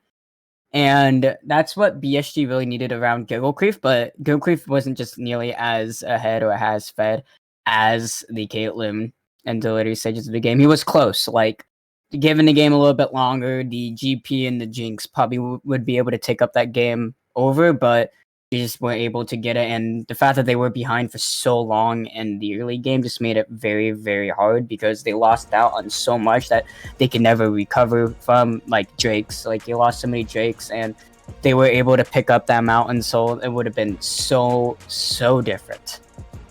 Yeah, I definitely agree there. It was a few blunders in the late game because once they won that team fight after the enemy team picked up the Baron, they wiped the Baron off the board there. Neither team had it. That was their chance to get back in, but they chose a poor fight right as the Soul was spawning there. And it ends up going to the side of DZG, and from that point on, DZG just had absolute control over the entire map. There was no engagement at the side that BSG could take to turn the game around there, unless there was a massive blunder from DZG. And as we saw, it was very, very clean. The Baron pickup after that one team fight was a little bit questionable, extended the game just a little bit longer than it needed to be. I do think they could have ended right then and there. But the game still ended the same way. As we are getting into the bans here, we do see the Viego once again being banned away by DZG, the team of being a placeholder ban because they are using an E-sub in Zaximus here. So that's another thing too. Is the Caitlyn worth the ban, especially when you only have 2 bans in the first rotation? I mean, I think it comes down to how they want to play this game, and it seems like they think it's worth it, as they do go ahead and take the Caitlyn out from QT, which I don't blame them. But I mean, if Gilcreef really wanted to, they have first pick. They could have first picked the Caitlyn over. But Morgana going to be banned out once again from DZG. No, Morgana is going to be played here today, and I mean, both these teams. I mean, both of them have their strengths. I feel like both of them have their weaknesses, and I really hope to see BSG possibly having a better early game this time around to see if we can't see what their ceiling is at. Yeah, we did see flashes of what they're capable of, especially in that mid game. The Baron steal, the Dragon steal there. Two very key steals to keep them in the game there. That is going to be the Volibear being banned away again, being banned away from DZG. Don't want either Ty3 or Cyber Monkey to have that into their hands. Looks like the Olaf is going to be the next ban away there. Kind of interesting. Olaf has fallen out of the meta quite heavily. We don't see him as often. When we do see him, he usually pops off though, which is kind of funny, seeing as how he's not as strong as he used to. But every single time I watch him on stream or cast him on stream, the champion is just turboing the enemy team to death. So very confusing champion, but not going to see it this time around. And BSG, it is on them for their first pick here. Last game they did decide to go for the Thresh and the Jinx as their picks. So going to be interesting to see what they go for. It is going to be Shaco. Okay. Oh my goodness. Both games in a row, both first pick champions are champions you just never expect to see in first rotation. Yeah, and speaking of champions that you don't want to see in first rotation, I just realized Seraphine was a ban and they don't first pick it. Oh my goodness. But okay, the one thing I do gotta say about this, right? With what DZG did, and this is a classic mishap that a lot of people do. Why are you gonna show your support when you pick a support flex in Seraphine? You're telegraphing that is going mid lane. The only other way that you can use the flex is if you put it in ADC, but at that point, it doesn't even matter. Because something like Alistar completely negates the fact that Seraphine ADC would be even good. And Seraphine ADC gets hard countered by something like Shaco Jungle that is able to gank. So, I will say, that is a blunder. They definitely should have not picked the Thresh. They definitely should have picked the jungle, because I'm pretty positive that is going to be a Shaco jungle. So definitely very weird from DZG on the draft there. But I mean, I'm so surprised that Seraphine even went through onto the red team instead of blue, and Orianna is going to be picked up here. Yeah. I'm actually kind of surprised that they go for the Orianna pick here with Chaos's Victor still up. We've seen what he can do on that champion. No, I wouldn't say confusing. Interesting is the way to go there. Victor would be a very staple pick, very similar to the Orianna in that regard, a very staple champion.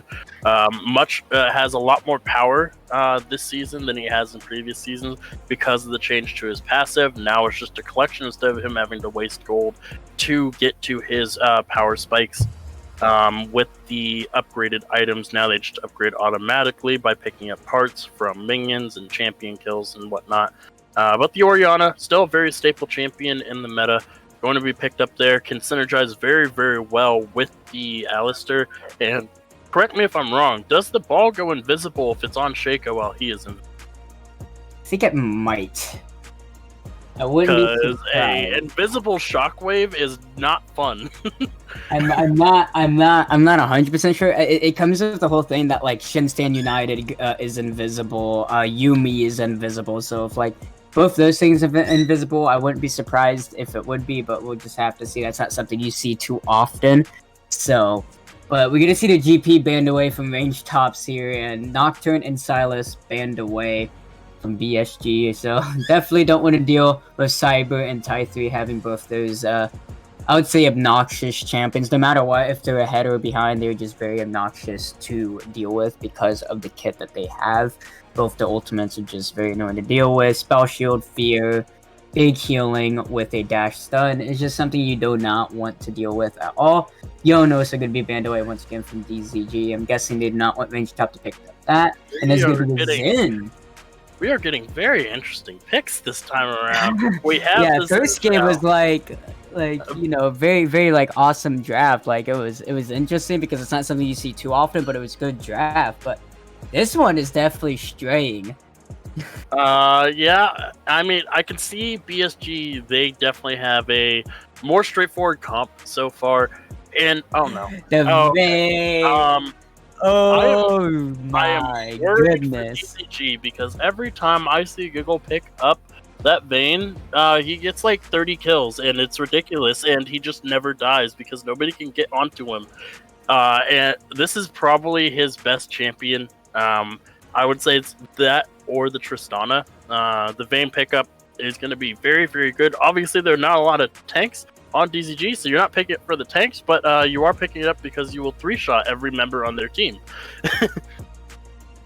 Yeah, definitely. I mean, I've seen him play it. He is definitely very strong on to the Vayne pick, and Darius can be picked up here for range top. And I just find the Darius pickup so hilarious because Darius is just one of those champions that's like has, in my opinion, too many tools in his kit that shouldn't be on a Juggernaut. Ability to stick on you, a pull, armor pin, and an execute, a damage over time.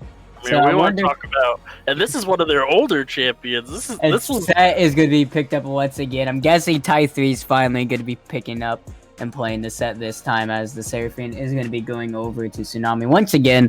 I still think the first two picks were kind of blunders for DZG. I feel like the Sinzao definitely should have been way higher up, and the Thresh should have been way further down. I'm guessing he did not want to give the Thresh over to Perky. That's the only thing that I can think of why they would do that.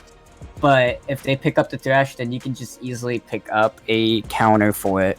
And a good counter for it is exactly what BSG picked, the Alistar.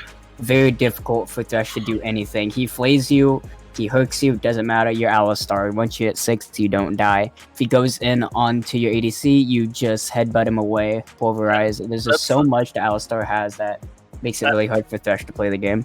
That's the thing about Alistar, though. Once you hit 6, the problem with Alistar is until he hits 6, he is not a very tanky champion, and if he goes phase rush, Tristana and Thresh are going to destroy him. It is not going to be fun for this Alistar in the early game before he gets to level 6. Once he hits level 6, yes, it is going to be very, very easy for this Alistar to dominate this lane. But until they get to that point, Alistar is the primary focus on the spot side. You would say Vayne, but Vayne is very hard to get onto with the Condemn, with the Q. I can't remember what the Q is called, but both of those disengage options to keep the Tristana from using the bomb on her, the Alistar is a much easier target to get onto. So I do think that is going to be the focus for DZG, especially in that early game, because the Vayne is not going to be an option, because we've seen what Giggle can do in this champion. We know what he's capable of and how terrifying he can be, and if you don't focus him, then he's going to get a lead anyways and dominate the game. If you do focus him, you might not catch him, and then you lose both champions. So, yeah, definitely. But still, the fact that you do also have the Vayne with an extra pushback definitely still makes it harder. You definitely cannot put all your eggs in one basket. You definitely cannot just focus the Alistar here. Yes, if he does put himself out of position, but still, with the Condemn from Vayne also, it definitely still makes it very difficult to try to get a kill here. So, I mean, pretty much BSG, all they have to do is not give Triss a kill. If Triss doesn't get a kill in laning phase, she's pretty much a useless champion. Unless like the entire map has no kills and it's 0-0 out of laning phase. If it's pretty much still even, then yes, Tristana will still be able to do a lot. But if she's behind in terms of like 500-600 gold even to 1,000 plus, it's like there's not much Triss can really do. She excels a lot in the 2v2 bot lane to get a lot of early kills, and if that does not happen, then she falls behind a lot and it becomes a lot harder to abuse what she has to abuse. So as long as Giggle and Perky can stay alive from DZG's bot lane, it will be really good for them, because it's pretty much a win. Even if they're down a little bit of CS, down a little bit of prio, as long as they stay alive, Trist will not get nearly as much as you want from picking the Trist. So that is definitely, I would say, the win con here, and they definitely do have the ability to go towards that win con because they have such a very hard to engage on bot lane. I 100% agree there, and we also have to keep an eye on the timer of this game here, because the later this game goes, the harder it is going to be for DZG to win this game. The Vayne is one of those patented late game hyper carries that will absolutely eviscerate teams in the late game, and there's not a lot of tank from the side of DZG. You have Thresh and the set there, but tanks don't matter when you have a Vayne, especially if the Vayne does go for that Kraken Slayer. We've seen the Immortal Shield Bow option pick up traction quite a lot. I do think that might be the choice for Giggle as well, just because it is there's so much burst. The Xin Zhao, the Set, the Seraphine, the Tristana, all of those champions have a lot of burst damage. The Immortal Shield Bow is going to get a lot more value out of it, a lot more bang for its buck if they decide to go for it. And we've seen Giggle go for the Shield Bow pretty much every time we've seen Giggle play this champion. So could it be interesting to see what the build path is this time around? And that's nothing to sneeze at the rest of the team composition. Chaos on that Orianna, also a pretty late game, or also comes online around that mid to late game as well. Very, very strong. The Darius, we know what he is capable of, especially if he gets a lead. He can just eviscerate a team. We've already talked about how little health total there is on the side of DZG, and Darius likes it when there are squishy targets because sometimes he doesn't even have to expend his ultimate on them. They just die because he's autoing them. DZG, they do have plenty of options, however, to make it very, very hard for the late game to come to fruition. The Seraphine is going to be a very focal point.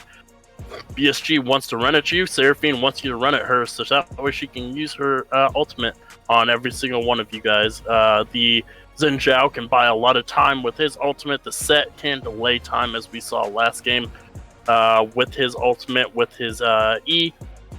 The Thresh also able to delay time, and Tristana also very difficult to get on as well. So yeah, definitely. It's definitely going to be very interesting how this is going to go out here, and so this is what they're going to opt to do.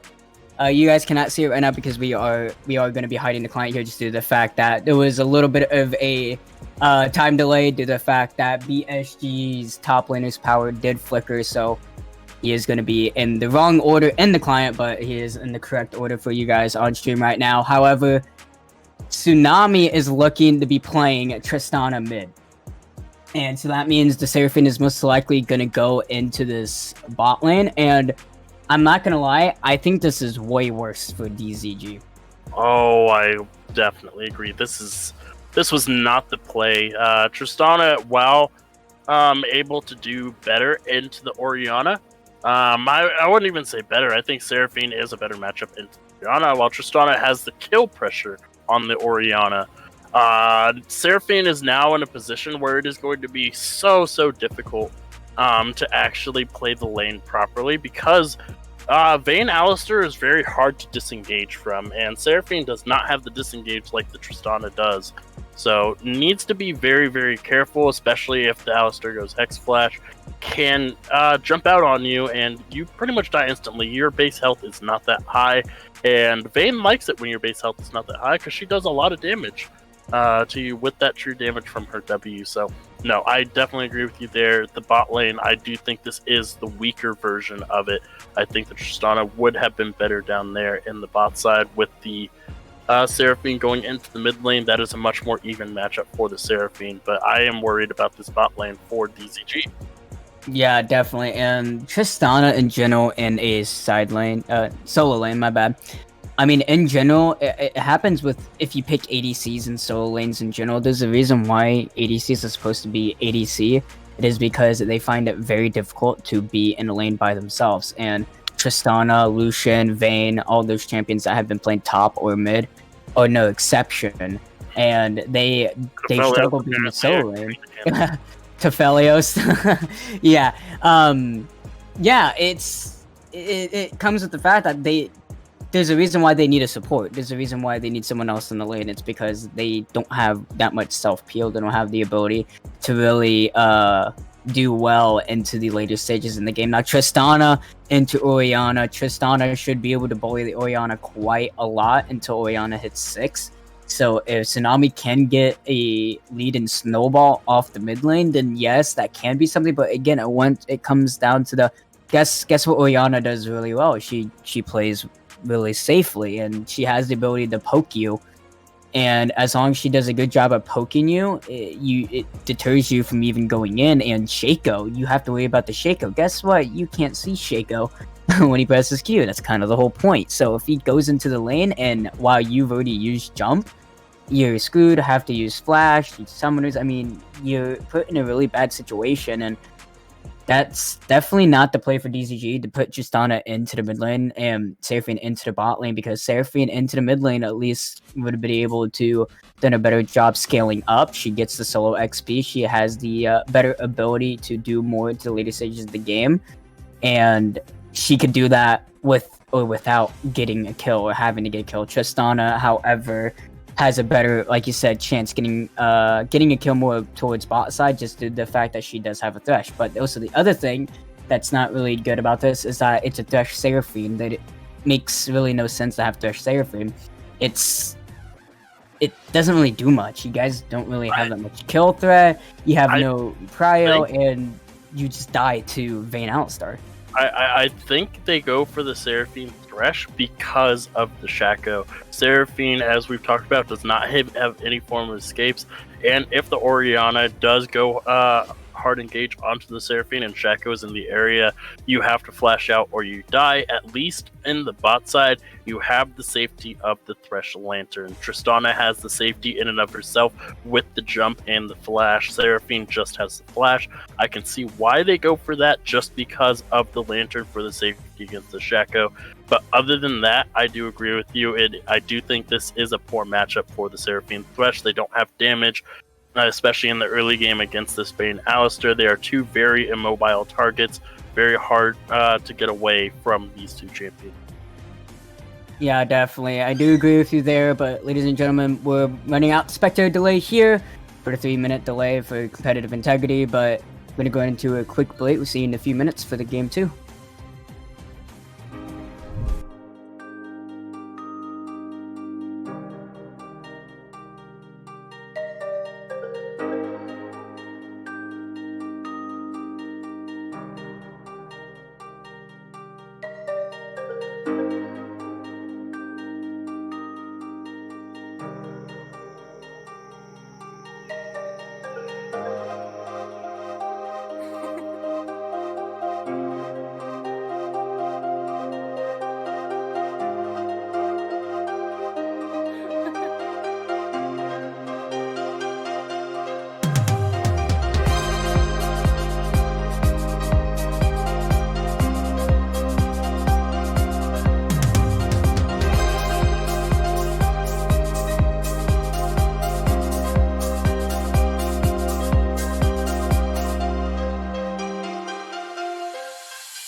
Ladies and gentlemen, welcome back for Game 2 of a Best of 3 series of LAS Premade Week 1 between BSG and DZG. On to the blue side, we have BSG. Red side, we have DZG, as once again, they are going for a little bit of a sneaky play towards the spot side. Now, I wonder if they're just going for the counter invade. No, they are full throttling. It looks like they are going for the invade here. The invade is going to be able to spot it out there, so they're going to walk away from that. Double ward going to go off there.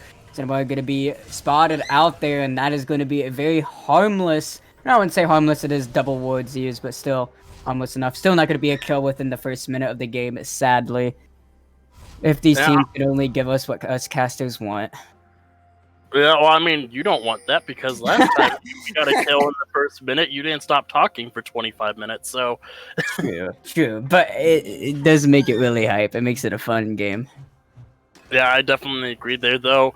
If they did decide to go for the stacking, I do think that walking into an Alistair is not the play in any way, shape, or form. Regardless of what members you have on your team, walking into an Alistair for a knockup of that magnitude is just spelling disaster. So I do agree with them resetting, especially after the wards are placed down. It is going to be mirrored starts for the junglers there. So, everything's going to be standard for now. I'm actually surprised that the Shaco did ask for a leash there. Shaco, one of those champions, doesn't really need one, especially with the boxes. He does get double camp, though, really, really fast. He is able to do that with the leash, and that's how you can tell a Shaco is good. But the other thing you can tell that a Shaco is not so good, and I'm not saying this because it doesn't mean he isn't, but he brought Flash instead of Ignite. Yeah, as we do see the engage onto Chaos there.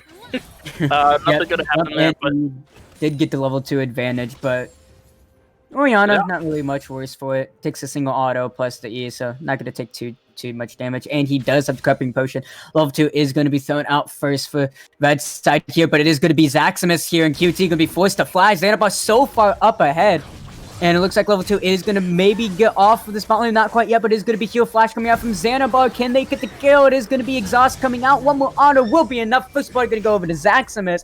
And that's exactly what you not want to see there going towards his bot side, is a kill going over to Shaco or Vayne. And just so happened went over to the Shaco there. Ty3 taking a lot of damage from this Darius. And that's just pretty much how any Darius lane goes. Yeah, Darius, I do believe, wins the early game. What definitely wins the early game. I do believe as the game goes, it does start to favor the set a little bit more. But I do think the Darius will outscale the set despite the buffs to him this patch. I do think the Darius is a much stronger late game champion. Will be very hard to take him down if he gets a lead. We're already seeing a lead in that mid lane for the Tristana. We already talked about how hard it is going to be for the Orianna in that lane in the early stages, and it is very apparent in that CS lead. Down 10 already. Shaco is up a kill. First blood given over to him. As we do I think he's see... going to be able to pick that up. There is no Smite on either side, though. Can he pick it up? The box! I think he actually ended up picking it up, but Chaos taking a lot of damage. A turn shot, though, taken from Tsunami, and Chaos actually wins that trade because he does get the summoner off of Tsunami. And this is the other thing, right? Chaos is actually able to pick up the TP. And Tsunami, the Ignite, obviously since he is Tristana mid, it is still going to be one TP for each side since Darius does like to bring the Ghost. However, they do not get the TP advantage because he does want to play so aggressive. That's the other thing that you got to look out when you do see a Tristana in a solo lane. They will usually pick up a combat summon more so than something like TP. Which actually does benefit BSG, I would say, a little bit more. A little less global map pressure, which I feel like is exactly what they want.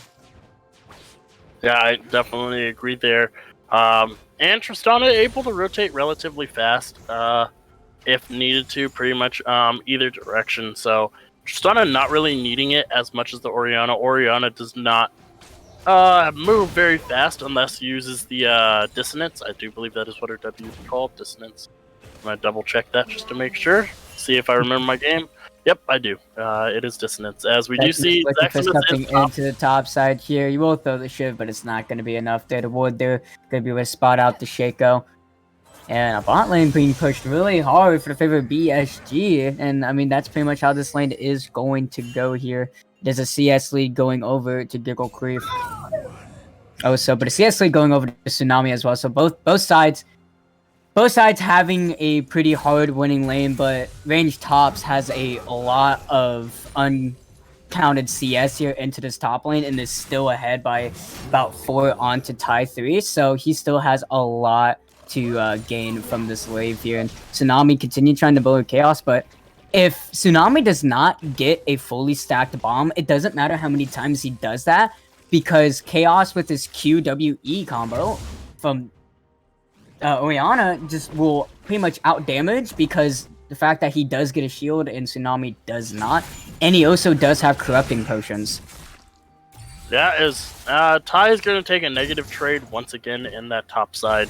Ty is not going to have fun in this early game. Darius is a very, very powerful early game champion with the passive stacks. We do see Perky is hidden away in this bush here. There's not he's hunting. Yeah, he's waiting for it, and look how safe they're doing. They should know where he is now because of the heal coming out from Perky. I do believe it doesn't give vision. They're going to be able to see Zaxmas going on there, but a jump already used from Tsunami, he won't be able to re-engage there. So they possibly could have done something there if Tsunami did not use a jump defensively, but still Shockwave up on Chaos. You don't want to group up and try to go for something too greedy there. And QT and Xanobot just having such a hard time into this lane. Yeah, it's so hard for them to actually walk up because of the presence Alistar brings in the lane. And this is actually a little bit surprising. We have not seen the legendary Alistar realms that we do expect when people pick this champion here, as Ty is going to take quite a bit more damage. Yep, all 5 stacks are going to go onto him there. It burns the shield quite easily as... We're going to go in. Shockwave not where you want it to go. Another Ignite going to be used from Tsunami, but the ultimate is going to be used from Chaos. Will not be able to find it. Zaxmas looking for something onto this bot lane. There's no wards there. Ward going out from Perky, and that was a missed kill for the side of Chaos there. Did not whiff the... if he did not sombrero that, the health bar on Tsunami was very, very low. Probably could have died from the ultimate there. But no deaths are going to happen there. Tristana is going to remain with a pretty sizable CS lead, as Ty is going to take another negative trade. The Ghost is going to be used. And Ty's going to be really careful. He's going to burn down quite a lot. Range Shop going to be able to push this under the tower. Probably get a free back timer here, and that's exactly what he's looking for here. Big CS lane into this top lane, and a good one into this bot lane for BSG, but still a good CS lead for Tsunami into this mid lane. He's a saving grace here, so he has to try to find some kills here. Because like I said, because see, headbutt profile is going off there. Not much is going to be found, though. Yes, and it's not going to land. Cyber Monkey is here, but it is a ward. Going to be able to spot that out. Zaxmas is on his way, but he's going to spot the ward because he does have his little Spidey sense lens there. He's going to pick up that ward and possibly maybe looking for the strike, but it is control warded. Yeah, so not going to go for it. This is going to be a pretty late dragon. If they do decide to go for it, the priority is going to be for the side of DZG, so they are going to pick this first dragon up here with the bot lane resetting there. They don't really have a way to get into that pit. Shaco's on the top side of the map. This should be a free Infernal Drake, and it's once again an Infernal Drake as the first dragon. If we get an Ocean, we might get another Mountain Soul. 2 games in a row, imagine that. First strike is going to go over to DZG once again, though, and I mean, hopefully BSG doesn't make the same mistakes and give out all of the objectives this time into the early game. They do have a lot better of a standing this game. Hopefully do have the chance to contest these next few, but invasion going on into this top side, though, and Zaxmas looking to pick up this red buff and getting some vision down as well. Yeah, and I don't think there's going to be much of anything that they can do to stop him. He is getting quite low, but he does have the smite. There it is. Okay. I was a little bit worried there, just letting the red buff auto attack him. He was getting a little low, but does have it. As we do see, the control ward is going to spot him out. Yeah, he is going to be able to just walk away from that, as... Yeah, there's more damage onto Chaos. They're starting to hurt a little bit more now, so... need to be a little bit careful. Only has the tier and the sword boots. Cypher is going to be spotted in mid, though, so they know he's going to be topside. Yeah, he doesn't have a red buff anymore, so he could be heading towards that top side. Looks like there might be 3 as we got another fight in the... Oh, man. They keep on going for these very short trades. I mean, it ends up working out. They do have sustain. Both sides do have sustain, but they would have a CS lead. They're fine with going things like that. Do have an assist gold lead as well. Shelly look like is going to go over to DZG. Again, another objective going over to them. Yeah. I'm going to walk over to it, but it's going to be too late. Yeah, it is going to be the Rift Herald picked up for the side of DZG. That is the first Drake and the Rift Herald. And really the only lane that has a lead here, though, is that mid lane. So that's really the only option you have. It's going to be really hard to actually push in the other 2 lanes because of how strong this Darius is. He takes a turret shot, though. Not going to be a big fan of that. He does have a 30 CS lead, though, so he is definitely really high up there in the CS lead. Oh, Definitely a lot closer in the bot side, but Perky looking for something here, though. Will he be able to step onto the land to make sure he can't click on it? He will not. And it is going to be QT getting out of that one. At least he did not waste any sums. That is just a very standard engage. Doesn't really lose anything out of it. Yeah, I'm actually surprised. Perk is actually going to land here. Perky is going to look for something. No, he is not. He did have flash. He could have flash pulverized and headbutt towards the Caitlyn, but not wanting to expend all of that for maybe a kill. But we see a possible dive here, and there's going to be stun going on to QT. Really good time to R. Losing it from Zaximus there, and QT's probably going to fall down. Flash coming from Zaximus. Will he be able to get out of this one alive? Perky taking a lot of damage. The Q and the shield coming out. Will the ignite be enough? Yes, it will. Xanabot will pick up that one, but all of those shields and heals expelled will make sure the support picks it up instead of the Xin Zhao, and they do pick up another kill, and it does go over to Giggle Queef, and I would still say that's overall worth it. However, Tsunami does get a couple of plating gold and a free lane to shove into the mid lane.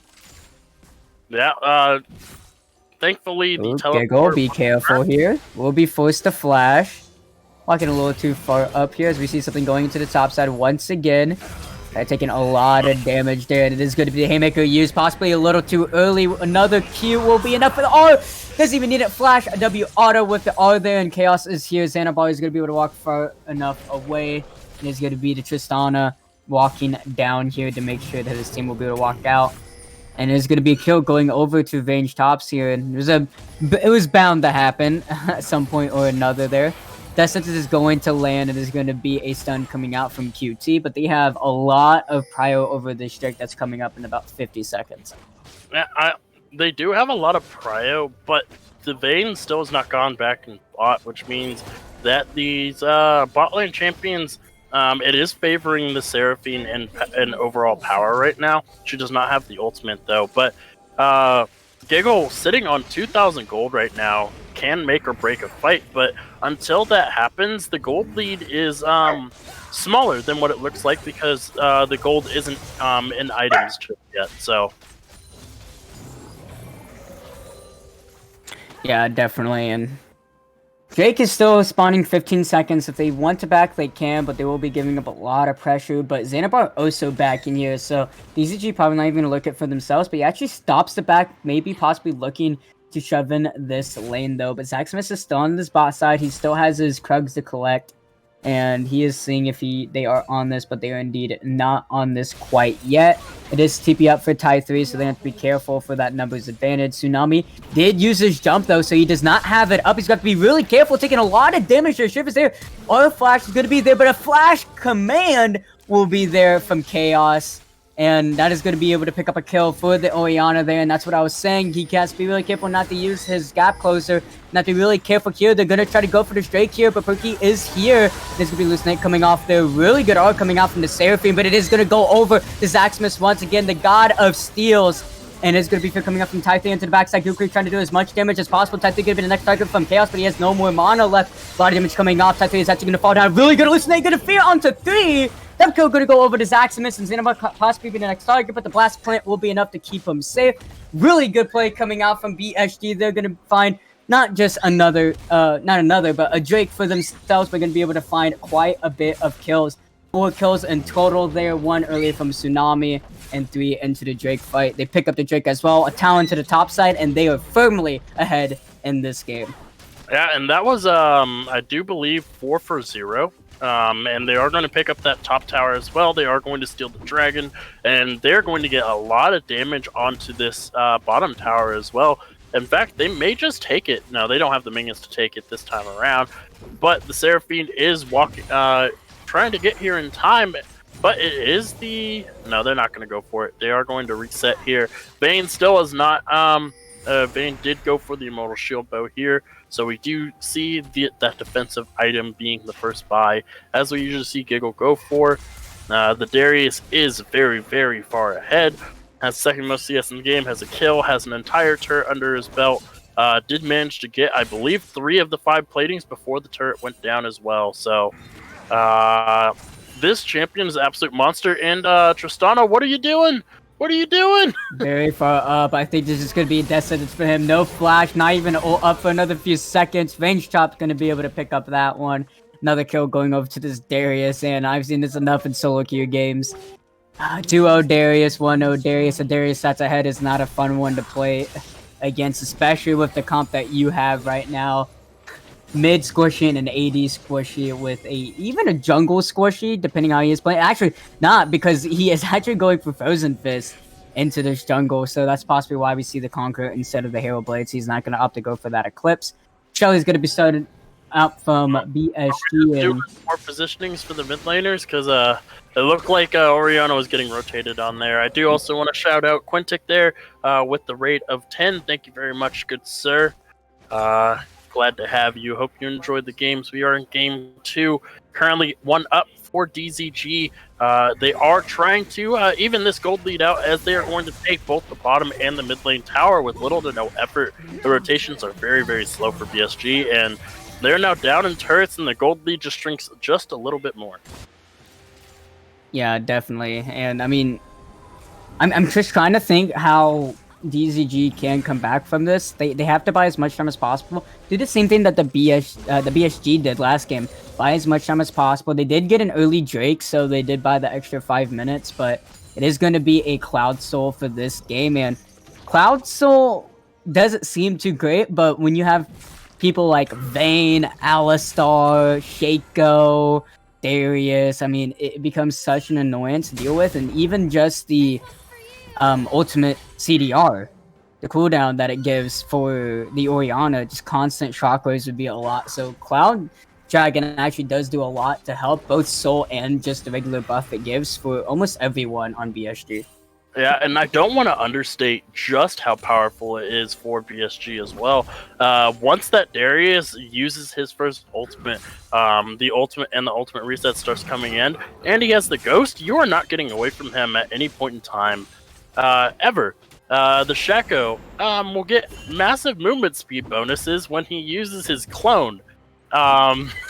The Oriana can benefit from it as well, though not as much. The Vayne already gets bonus movement speed when she's moving towards targets, so the movement speed when she uses her ultimate is going to be just that more potent. It's going to be very hard to get away from her as well. The Alistar also going to benefit as well. Whereas on the other side, the main benefit for them is the ultimate cooldown. Not as much the movement speed, it's more so the ultimate cooldown. Run, Tsunami, run. He's going to be in a really bad situation here. I think he was actually looking to ult Zaximus towards the tower, but he just does too much damage. Hailblades, Hallucinate Plus on top of him having the Eclipse. It's just way, way too much. Yeah, it's... as QT is getting chased down by this Darius, but I don't Ghost think... is going to be used, and sadly not going to be able to find QT. Ghost is a relatively low cooldown, but at least there is that. Will not be able to have that to run anyone else down for the foreseeable future. Jake going to be coming up in 3 seconds here, and you already see BSG rotating for it. Alright. It is going to be a Cloud Drake. I don't think they can contest DZ. I don't think DZG can contest here. Yeah, they're just giving this away. There's no way they can fight a 4-0 Shaco, 2-0 Darius. and a very farmed Vayne. Has most farm in the game right now. You're gonna see if they can't find something onto Perky there, but the Shockwave gonna find on top of Cyber. You may have dispelled doom for your own teammate there. And Cyber's gonna have to be forced to flash outside of that one. His arm making sure he does stay alive. Little bit of man, just smite that away to secure the gold there as Xanabar is going to enjoy the soul stacks that he's going to get from those chickens there. We are going to see the mid lane going to be caught by the Seraphine there, so also pretty farmed. Did not have the best early game. Does also go for the Luden's Tempest here as the first item there, not going for that Moonstone Renewer that we have seen so often, going for that damage item. And I do agree with that. You are the main AP threat on your team. Everybody else is AD. Going for a supportive build would probably not be the play. Jumping onto a Shaco is not fair because Shaco just queues away and you've wasted your jump now, so...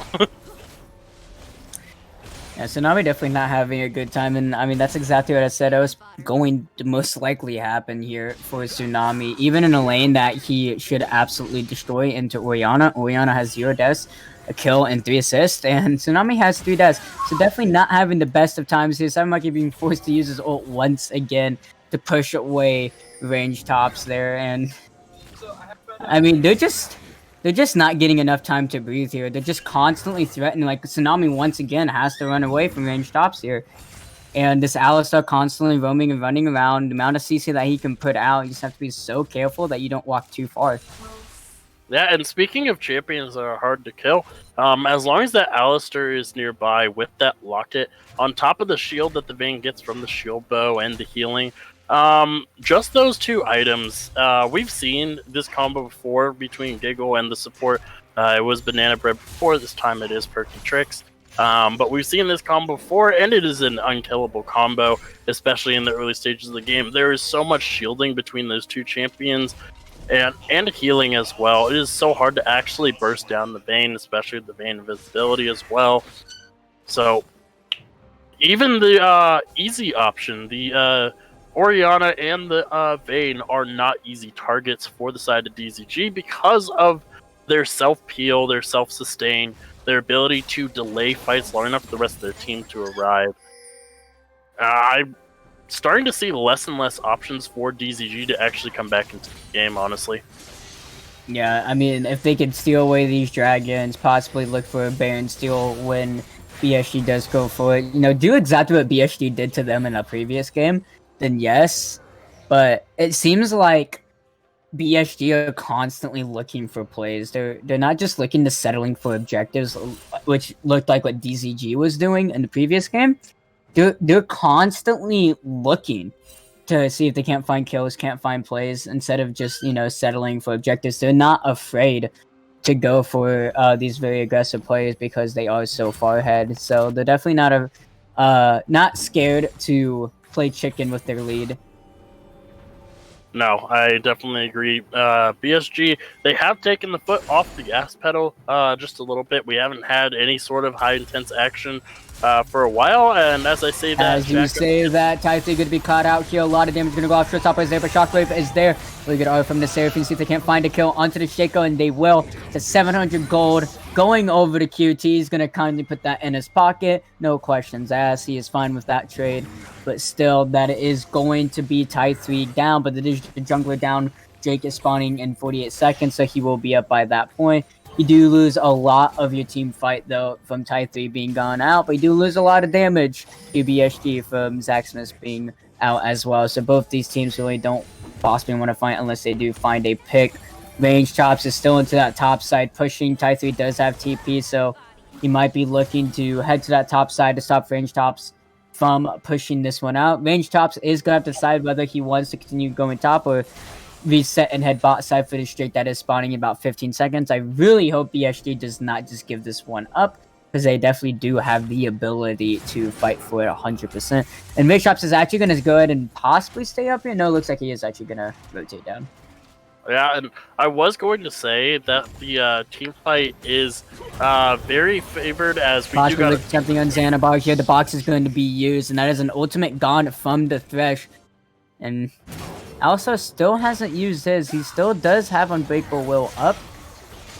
So that's no matter how small, that is still a victory. And it looks like DZG is just going to give up their streak. It is going to be Soul Point going over to BSG and slightly fast. And 7 Monkey, you are out of position. This is not where you want to be. Doesn't matter if the lantern's there at all, because you're just going to get absolutely CC'd down. And Perky possibly still looking for this, but the tower is still up there, so he's going to call it off. But Cyber Monkey, that is not where you want to be at all. CC down and killed, and Perky's just going for the flash. Headbutt pulverized flash from QT to make sure he stays alive there. Really well timed there. He almost just got CC'd from the shockwave there, and that was very close. Flash trade, but QT does not have his flash ratio up anymore, and you will take that over, you know, anything, especially since that Perky does have Hex Flash, and Alistar doesn't really need his flash too much.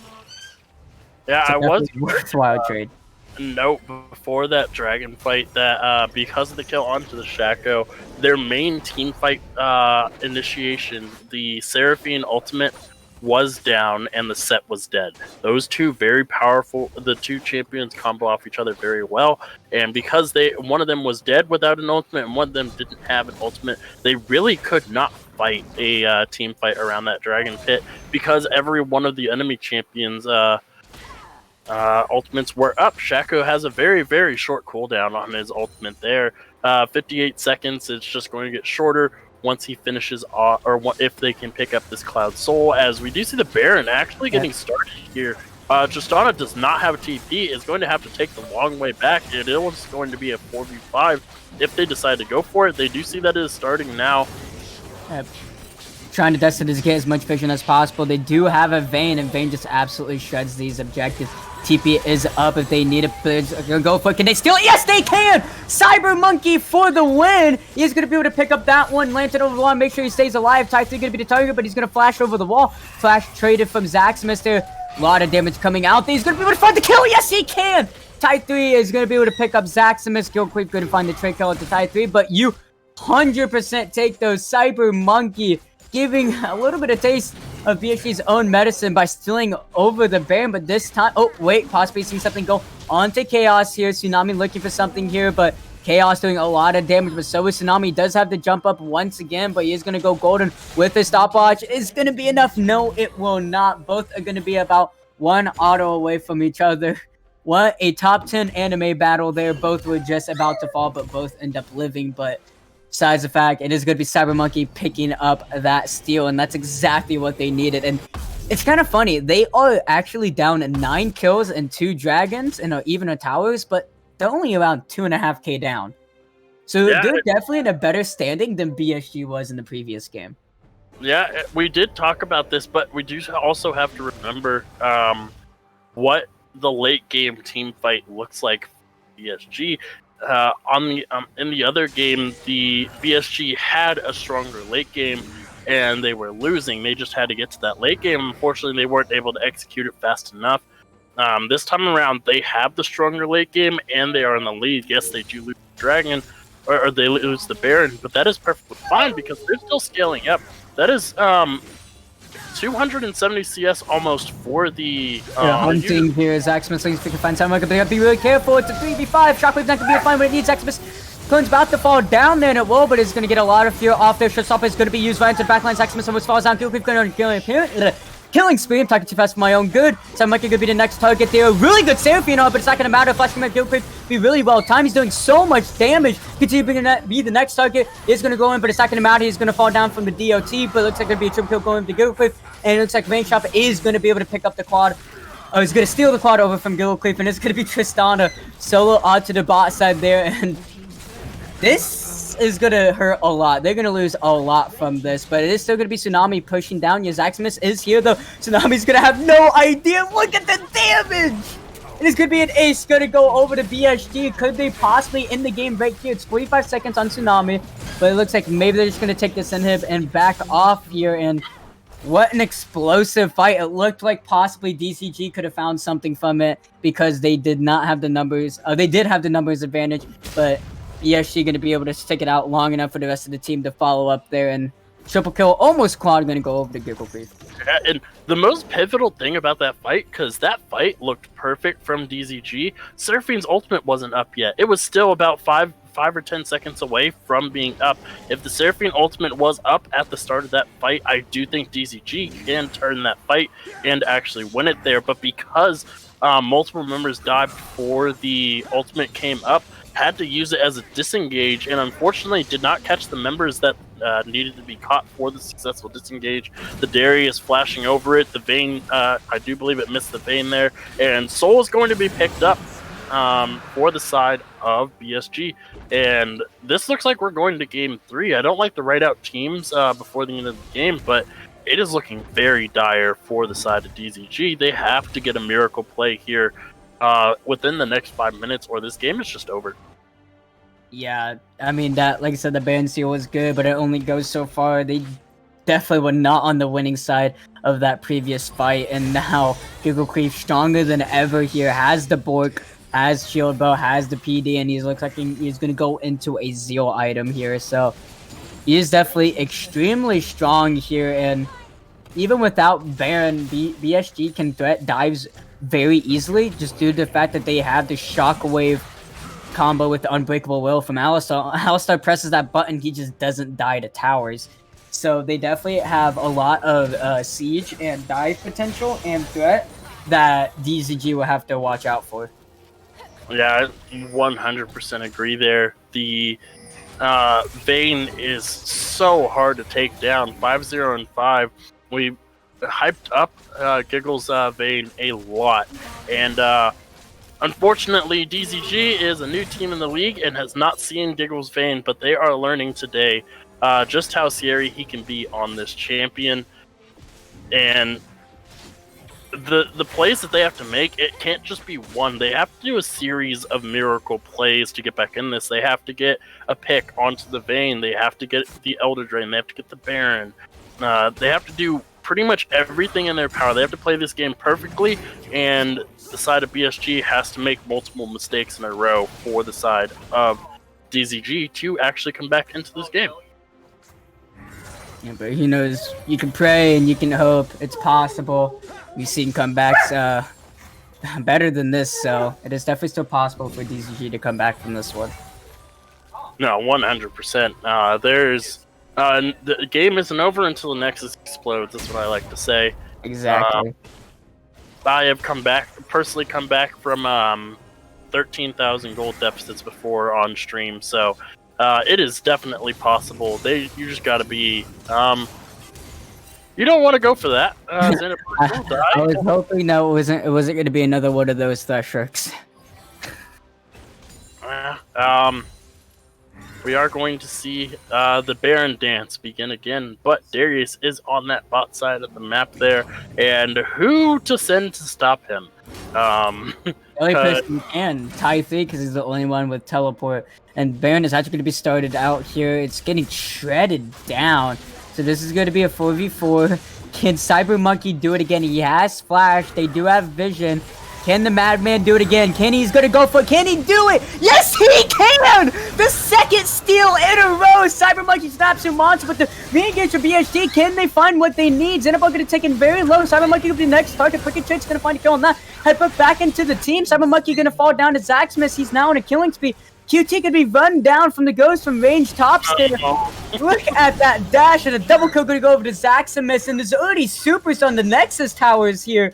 What an amazing play from Cyber Monkey, but I don't think it's gonna be enough. Type 3, he has to do a 1v5 miracle play, but he's gonna get shredded down. The Haymaker's there by a few extra seconds, but it's not gonna be enough. We're gonna go to game 3 here, as BSG showed what they can be made of. They showed up this game. We're pretty much in control for every stage of it, and it is going to be 1-1 match point. What a game and what a series so far. Yeah, this is the first game was very, very close. Obviously, it was very DZG favorite throughout the entire game. This time, it was completely one-sided. 3 kills going over in response to 22 kills, 8 turrets to 4. The gold was closer than most people expected, but it didn't matter because look at these score lines. Only 2 players from the side of BSG died. That was the jungler and the support. Every other player on BSG went deathless. Yep, they're definitely sending a message with this game that they're not going to go down quietly in the night. They are definitely here to fight, and they are definitely here to take this win. First one of the entire split, and I mean, they're looking to send a message here. What is this? This is the second game in a row where this losing team has the most damage in the game. What is this? I'm actually quite surprised from that. I'm not gonna lie. QT just knows how to deal damage. What can I say? Wow, that is disgusting damage too. Wow, what is that? The highest damage being 13,000. It has almost 4,000 damage more than the highest damaging member on the opposing team. That is ridiculous.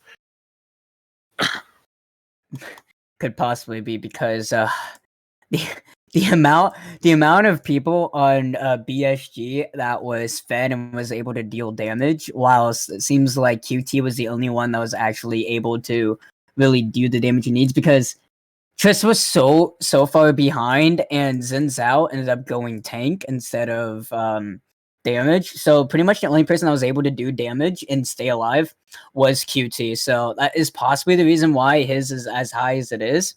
But definitely his positioning as well shows that he can definitely be where he needs to be to dish out as much damage as possible. But there's only so much you can do with a champion on Seraphine. And I mean, we knew. I feel like we knew this was going to be coming up just based on how that draft was going. We all said QT definitely should have picked up the Triss, and Tsunami definitely should have went to Seraphine here. It would have made their early game definitely a lot less pressured that they needed to get something done, and definitely a lot easier to deal with, especially with how BSG played it. But ladies and gentlemen, we're gonna have player of the game votes gonna be going live here, and this good series so far. We still have one more game here for you guys, as it is gonna be a match point 1-1 for both of these teams. Please stick around because you definitely do not want to miss it.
Hello, ladies and gentlemen, and welcome back to week 1 of the LAS Premade. We are heading to game 3 right now as Backseat Gaming just took back game number 2 there. So BSG going off, seeing if they can take the win, but DZG giving them a tough run for their money. Definitely in game 1 showed where they were the strongest. A little bit faltering there in game 2, but I think that was just more showing of BSG showing their strength too and showing that they're just not going to sit back and take that punishment that we saw in game 1. So really well done by them. But we also have our second player of the game for tonight, and they're from BSG, none other than Chaos on the Oriana, going 2-0-13, deathless on that game number 2. But guys, it has been absolutely fire so far tonight.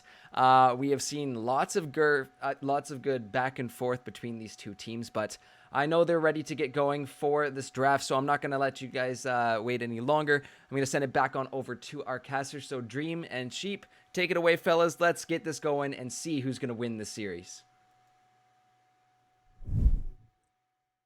Yeah, let's see. We shall see, because this one, I still don't know who's going to be able to take it away, because both teams we have seen are able to take down the others. So, I mean, it's definitely a very close series, and that's what you like to see. You don't like to see those one-sided ones. You like to see the very close and very fun and just very hype games in general. Yeah, and we came in not knowing about either of these teams. We knew some of the players, but overall, neither of these teams were very known to us, and we are starting to get to see the power of these teams and what they are capable of, both in leads and in deficits here. We did see that in game 1, it was a stronger showing from DZG, but we did see how close the game was becoming the later the game went. BSG managing to hold that game off for quite a long time. In game 2, we saw what happens when BSG does get a lead and is able to run away with it. They do not let go of that lead ever. It came close after that Baron steal, the first Baron steal. And yeah, in this third game, it is going to be the decider which team is going to get the one up on the other in this first game. And this is only the first week, so you do go up 1-0 in the standings, but you also get that bragging rights on the enemy team, say, hey, we beat you guys last time. What's going to happen when we next meet you, you know?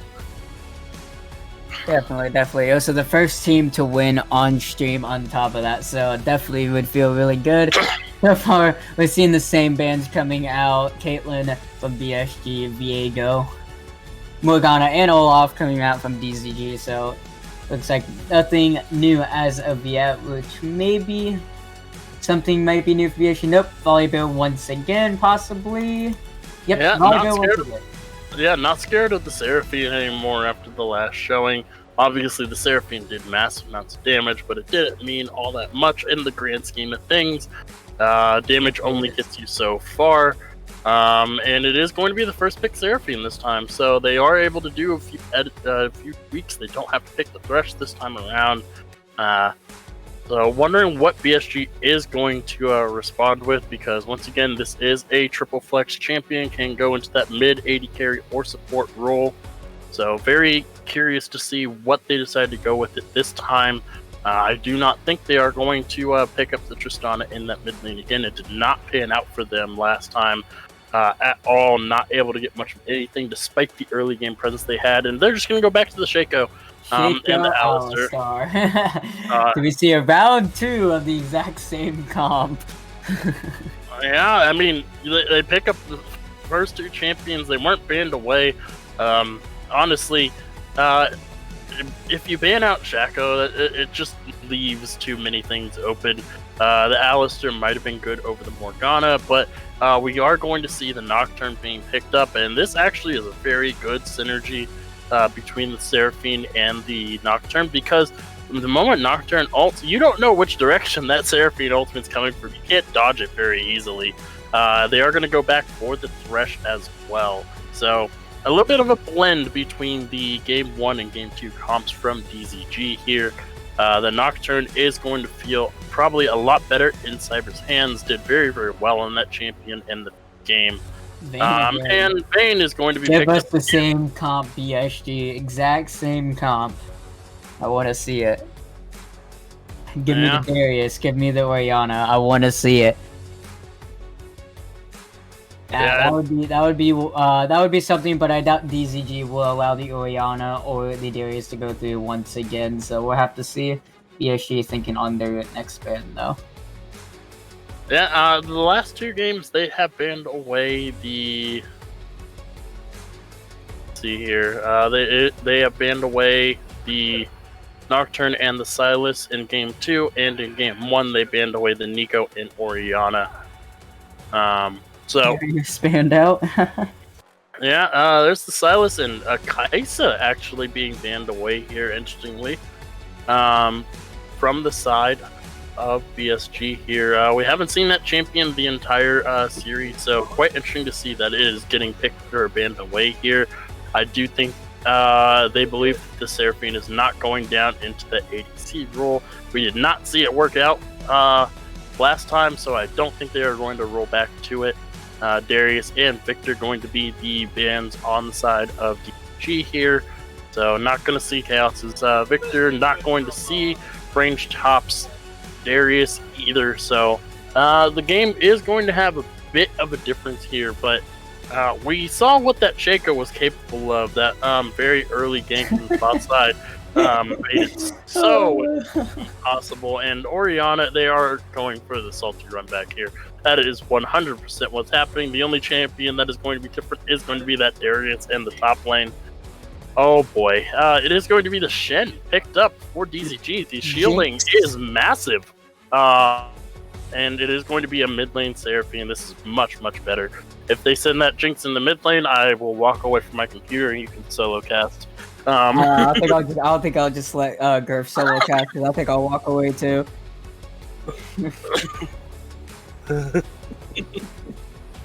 Because I don't want to deal with having to watch a Jinx in the mid lane. I'm sorry. Mordekaiser. I love the Mordekaiser pick, and that's kind of situation you're in when you want to pick Shen, especially on blue side. Is you have to deal with stuff like Mordekaiser. Mordekaiser does a really good job against Shen, and I mean that's exactly what BSG wants. They want range tops to have strong side, and he's had strong side all 3 games. Even the counter in the first game, he was still able to walk away with that GP pick and do the most damage in the game. So he definitely is very high prio here, and he is definitely the one I'm looking for in this matchup, because he is definitely the saving grace for BSG if anything goes wrong in the bot side of the map. Yeah, 100% there. Then again, things going wrong in the bot side for BSG.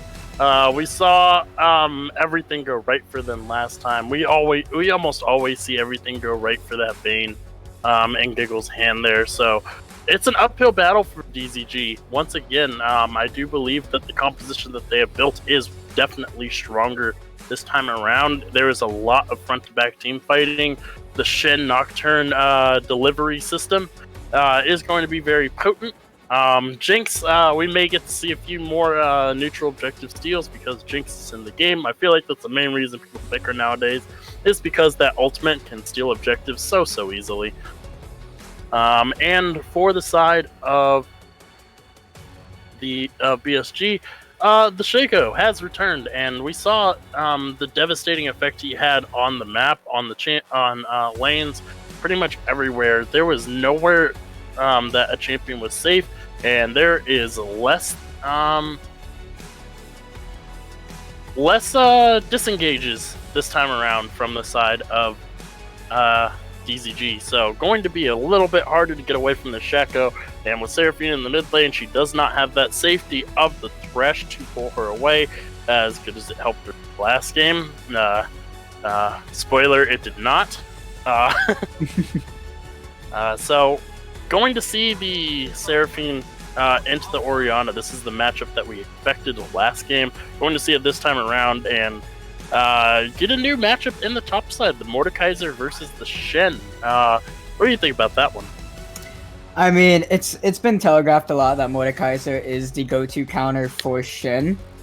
So, I mean, it's kind of the same way of like how Silas Mordekaiser does really good into Malphite and stuff like that. It's was kind of like pioneered by a lot of people. It's like one of those things like how do we do with Shin when Shin was like hugely meta and he would just take over top and there wasn't really much you could do. A lot of pro scenes, LPL, LCK started picking Mordekaiser into it and it started to work out very well. So I expect range tops to come out on top, especially in general since it seems like range tops is just the better player so far into this top side matchup.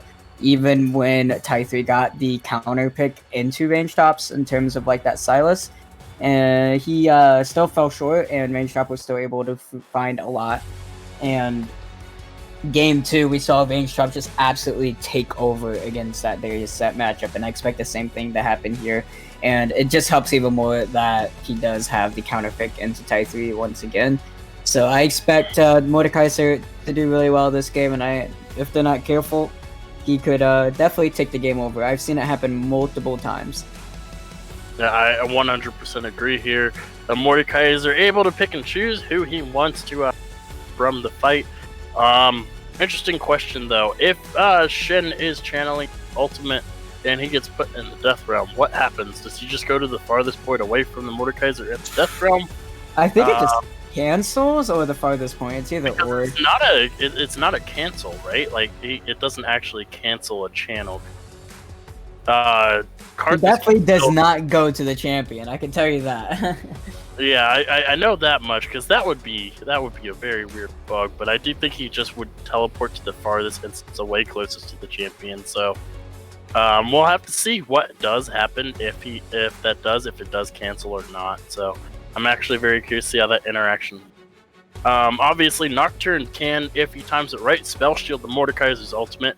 He needs to be very careful of that. Also, Nocturne is unstoppable while in the middle of his ultimate movement. So if Mordekaiser doesn't time it right, he could also get canceled by the unstoppable Nocturne. But the rest of the champions, QSS is looking pretty tasty here for the Jinx, especially. Yeah, definitely. Gonna see if QT can actually perform this Jinx. We saw the Jinx in the hands of Giggle in game 1. This time around it is in the hands of QT, who has been performing very, very well this entire series, despite the loss in game 2.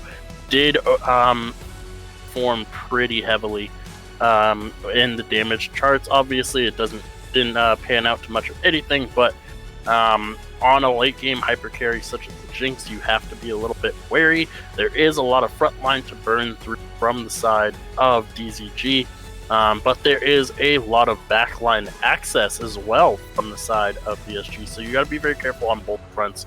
Both of these compositions are very evenly matched. The odd ones out, I can see running away with this game is going to be that Shaco, that Mordekaiser, and this Nocturne.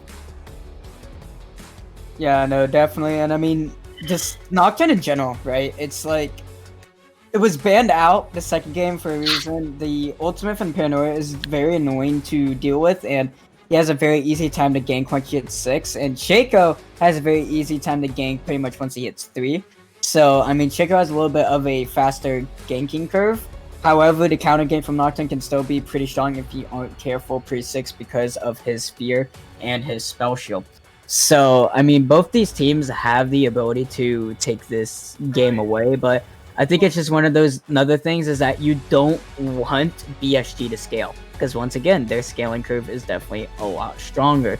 And that's just another situation that the DZG is going to be really careful. But ladies and gentlemen, Spectator Late is going to be running out here for the 3-minute competitive integrity. But please stick around because you definitely do not want to miss this game.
All right, ladies and gentlemen, welcome back to match point of a best of 3 series between BSG and DZG. On the blue side, once again, we have DZG going for their 5-man stack, and on the red side, the BSG. And DZG always likes doing this. They always like going for it, but looks like they're going a little more aggressive this time. And Oyana, she's gonna be able to spot it in time. Yes, she will. So they know that this 5-man is very possible. Ward is gonna be dropped down from Perky, but they're still going for it, maybe. No. I think they know. They want to do it, man. Every game, they're ready. They're ready for it, but BSG's not having any of that. Every game they have been foiled, so no early game kills. Once again, Ty is going to try and get some wards and ends up walking into a Shaco box. We do see the ward getting put onto that Raptor camp there. Gonna feel pretty good about that, but Ty's health bar is going to be just a little bit lower this time around. So it's gonna be back up to by the time the lane starts. We do see non-mirrored side starts this time around. We do see that Shaco is going for that top side, probably going for the early gank onto the Shen there to try and get this Mordekaiser ahead. As we do see, Shaco is going to take both the top Raptors and the jungle, or in the red buff there, so going to have a bit of a lead for the moment, as he is going to probably, I do expect him to go topside. Looks like he's going to queue over the ball, go for the Krugs there, and I do expect him to go topside for the early gank, just as we saw last game, except it was on the bot side instead of top side. So something I want to point out, Zaximus actually has Ignite this time instead of Flash. So I don't know if last game was because of the comp he was facing, or if it was just because he forgot to switch. But he does have Ignite this time, so a lot more kill threat coming out, and he is hovering towards his top side. He's possibly looking for an invade here, and they might just be playing a vertical clear, because that's exactly what's happening on the opposite side. But range top's doing quite a bit of damage to Ty 3 there. Is going to be able to take the winning trade, but he actually did take a lot of minion damage, so... But yeah, vertical clear. Well, looks like that's exactly what's going to happen. However, Cyber Monkey did not pick up his Raptor camp, so he will be -4 in terms of Zaximus, if Zaximus full clears the entire top side, which he might try to go for. Yeah, and this gives him an opportunity because he skirted over the board. He engaged, but the flash pulverized. He wasn't quite able to get QT towards Giggle Crave. I'm guessing he wanted to go for a possible headbutt towards the tower and then condemn even further, but it was not enough here. Let's see. Yeah, it looks like Zaximus is actually going to go for the Wolves camp too. Maybe? No, okay. It looks like he's going to possibly skip over it and go for the Scuttle. That would have put him a lot ahead of Cyber Monkey, though, if he did end up going for that, though. But he does not want to risk getting double scuttled, so he's going to go ahead and pick that up. Yeah, he can, because the Raptor camp is up. He could still try for the invade there, but it looks like the positioning of this... Oh, it's very juicy. Go on to Tsunami here. Tsunami's got to be really careful. He's going to get feared here. He does have Flash. He will use it, but the Ignite this time, it ain't no Flash. It's Ignite Shaco, baby, and First Blood going to go over to Chaos. Yeah, that's not going to feel very good for the side of DZG, especially when so much is on the line for this game 3. Having the exact same thing happen is very, very unfortunate, and Shaco is going for it again. Yep, he's going to try to go onto Xanabar here. QT is going to be stunned up, but he's actually going to switch targets to Xanabar, and he is going to get hit by that. He's going to Dissonance onto Perky. Perky does not have Flash, remember that, and he's going to land Ignite, going to tick down. Perky, can you get out of there? No! Gecko not willing to heal or tank the zap for his support, and it's going to be a kill going over to QT. That was just a little bit of miscommunication there, I bet. Yeah, could have used the heal to get him out of there. Could have just body blocked it. You still had all of your summoners up. But letting Perky take the fall for his sins, going in too deep there. Saying, hey, you deserve this, buddy, and leaving him to his devices to live or die, as that is a very large minion wave, so Rage Tops is not going to fight back. Just going to take this taunt and A little bit of damage there, but the shield is going to keep him pretty healthy there. He does have a level lead, has a very, very slight gold lead or CS lead as well. So He also has a lot of standing CS there that he can still collect. So definitely, his lead's definitely a lot bigger than what the numbers show right now. So as long as he doesn't lose too much to the tower, he actually is a lot higher than what we currently see at the moment. Yeah, definitely agree there. Mordekaiser is a very, very powerful champion in this early game. His passive does so much damage, it is ridiculous. We are going to see in the mid lane, it is going to be a slight CS lead for the Seraphine, but it is evened out by the kill that the Orianna got in that early game. There's no flash, and ultimates are now up for both champions, so Shaco can make a return gank. There is no way for Seraphine to get out. It could be a very easy kill, but we do see Shaco is moving towards that top side. He is going to be spotted on a ward, though, so they are going to know where he is. Tie really close over. Nocturne is not there quite yet, and Zaxmus, you know, he stopped there from the tri-bush, but I don't think he was maybe spotted by the minions. I'm not sure, but it is going to be Nocturne headed towards his bot side, towards his Jake. He's trying to ping his team to do it because they do know Shaco is onto the top side here. Bot took a reset for BSG, and once again, DZG picking up the first Drake. And we are going to get a different Drake than the Mountain Soul this time around, since this first dragon is a mountain. So we may get one of the two that we haven't gotten yet. It will be very spicy. We're not going to get either of the souls we got last time, so so if we it's definitely going to be different this game. Yeah, if we can get an Infernal Soul game 3 of the first day of LAS Premade, that would be hype. I would love it. I used to have a prediction chart, but I have lost it, so I don't remember any of them. So just going to have to play it by ear. I do think Mountain and Cloud do make Ocean. I'm pretty sure. Don't quote me on it. It has been a while since I've looked at the thing, so because I lost it. Unfortunately, when you get a new phone, your notes don't save. The notebook does not save and transfer over, so I lost it. That's actually true. I remember learning that when I got my new phone. It was definitely not... It sucked. Even those most useless notes where it was only a sentence long, you, like, treasure them. Those mementos of them when you type them. Yeah.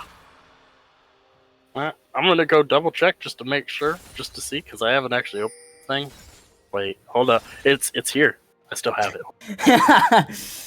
Shelly is now up, and it looks like Zaxmus is going to start heading towards that. He is going to be top side. He doesn't have anything up top side aside from his Raptors, though. His bot side is still lush full of camps. However, look to be something on this bot side here that always going to be used, though. Not be really careful. The Stand United going to be used onto Cyber Monkey Ty. Is still going to go for it, but he got stunned under the tower. One more auto. Can go get it. Yes, he can. No! The W barely reset in there. Yeah, oh, that was extremely close, but they used 2 ultimates for that, and a flash was burned from Gil Quick to make sure he stays alive. However, that is still a lot worth for BSG. They took a lot of pressure onto this bot side. Stand United is gone, and now Paranoia is gone, so a few minutes where DZG can't really make any plays around the map. And we talked about just how powerful those globals and semi-globals are, especially the first ones used. The success or failure can sometimes determine the outcome of the game, and that was a massive failure. And we already see Shaco is taking complete advantage, stealing away that blue buff there, and getting prio over on this Rift Herald. The Orianna has massive prio in this mid lane right now, able to just rotate, and the Nocturne, without that ultimate, already almost off of cooldown. Actually, that is a very short cooldown. What is he eating? What is going on here? I'm pretty sure that is a long cooldown, but it's already looks like it's only about 30 seconds away from being up again. Just Nocturne things. And Ionian Boots Lucidity putting in work, I guess. That's the only thing I can think of why it's coming back so fast, as Ty is not having fun in this lane. CS... That's that it's going to land there, and it is going to be Flame Chompers locking down Perky for quite a long time. Xenobar taking quite a bit of damage himself. Perky still does not have 6. He does not have Unbreakable Will.